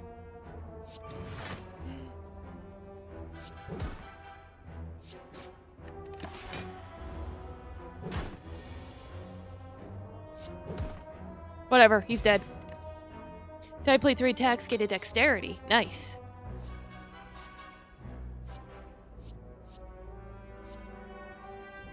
Yeah, Rampage is good.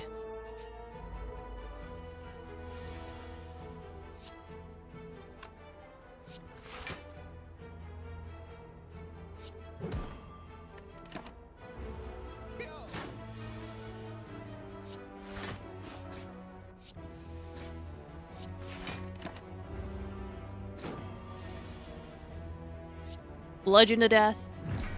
No? Why didn't that bludgeon him to death? What?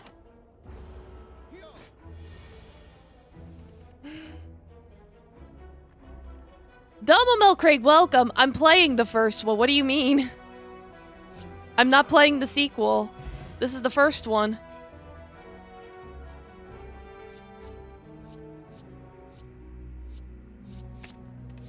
I know the sequel came out. I just haven't played it yet. Wonder if you had a skill to your deck, upgrade it. Nice. Take a nap, because I fucked up.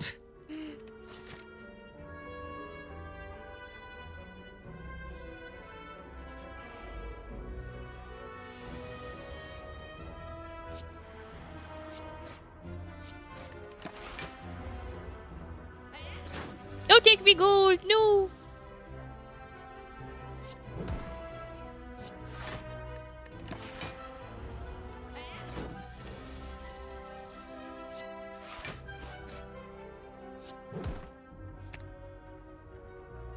Yeah, it's like, give me back Iron Wave. I love Iron Wave.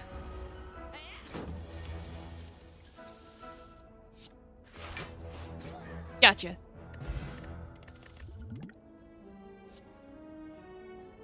Ornaments. Yeah. Ornaments is good. Time to wake the baby! Good morning, baby!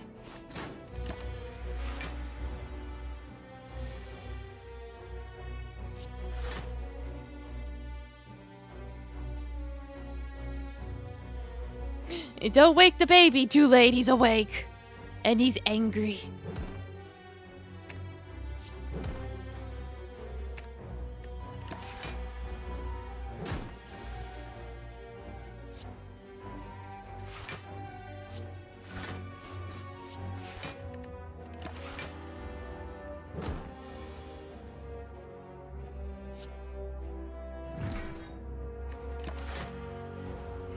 Oh, when does Spire 3 come out? Isn't it soon?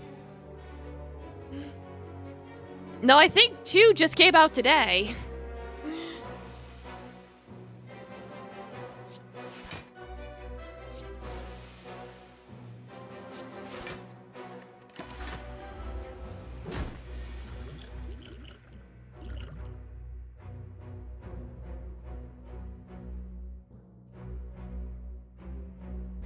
That's 31 damage, that's not enough.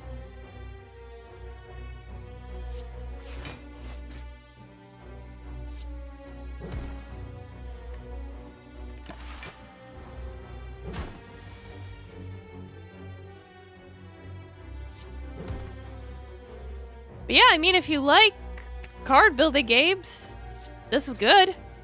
Great even. 2 random skills? Oh, upgrades. Nice. I'll take upgrades.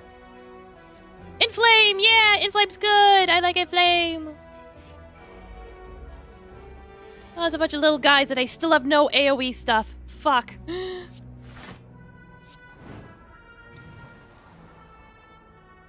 But I'm strong enough to one-shot a person. Hey, I'll take it at the start.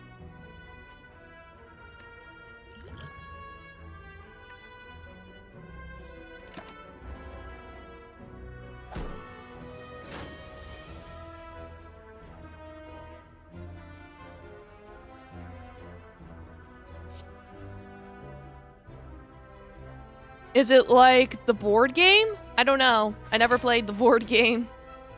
But probably.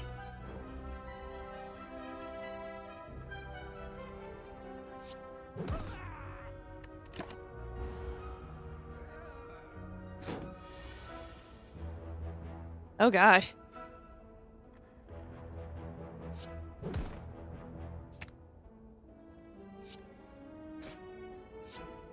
Goodbye, sir.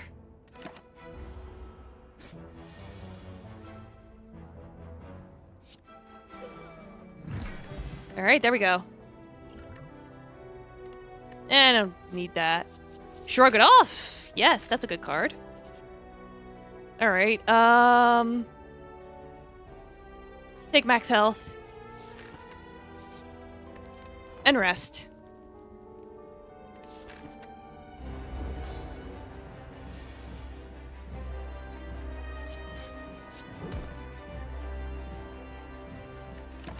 Too bad I can't keep my defense yet. Ah, yuck.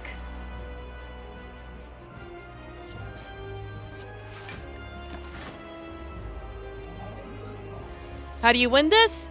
By killing the monsters.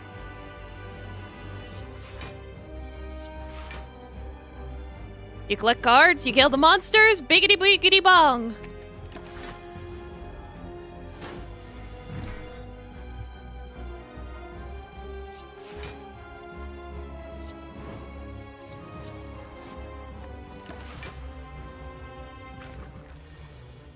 Keeps filling my deck with slime.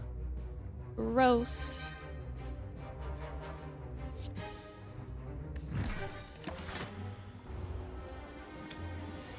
And then he splits himself. Eh. Yeah, give me cleave. Okay, thanks.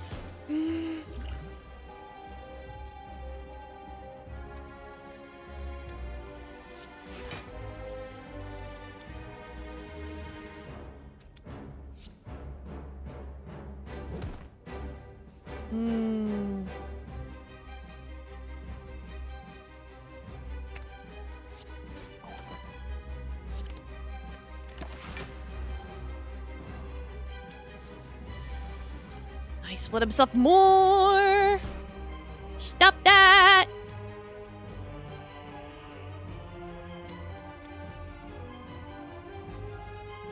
These slimes are taking up space in my inventory.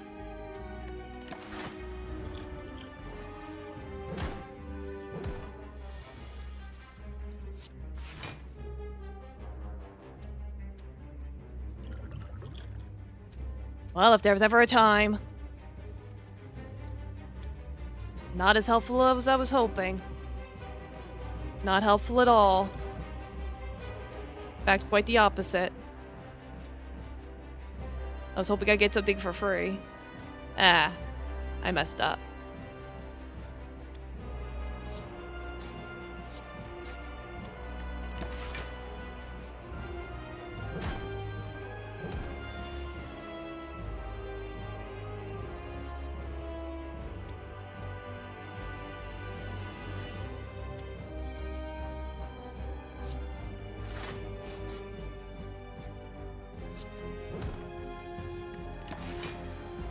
Alright, almost there.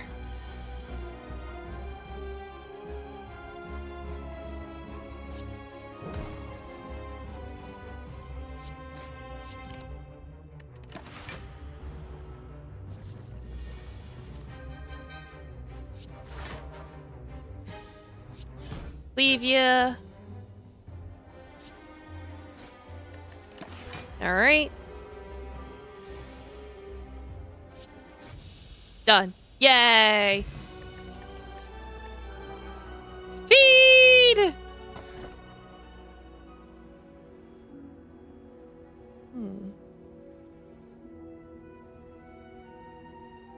Well, now that I can remove shit like wounds at the store, I'll just do that. Alright, I'll leave it there. We'll resume this on Saturday. Well, let me see. Where can I... This might be a good night to start on. Alright.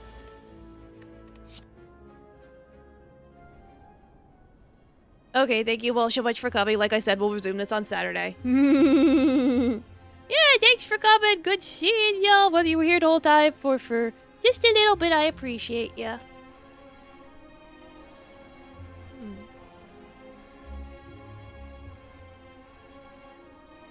Man, everyone's either play like Pokemon or Resident Evil.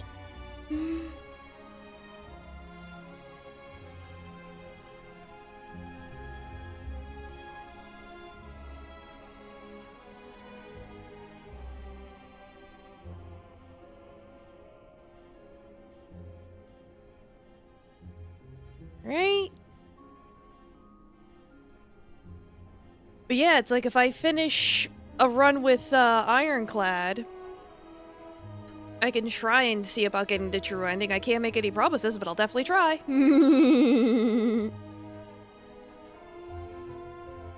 Alright, good night everyone. Rest well, eat your vegetables, and try not to imagine people out of existence. Good night.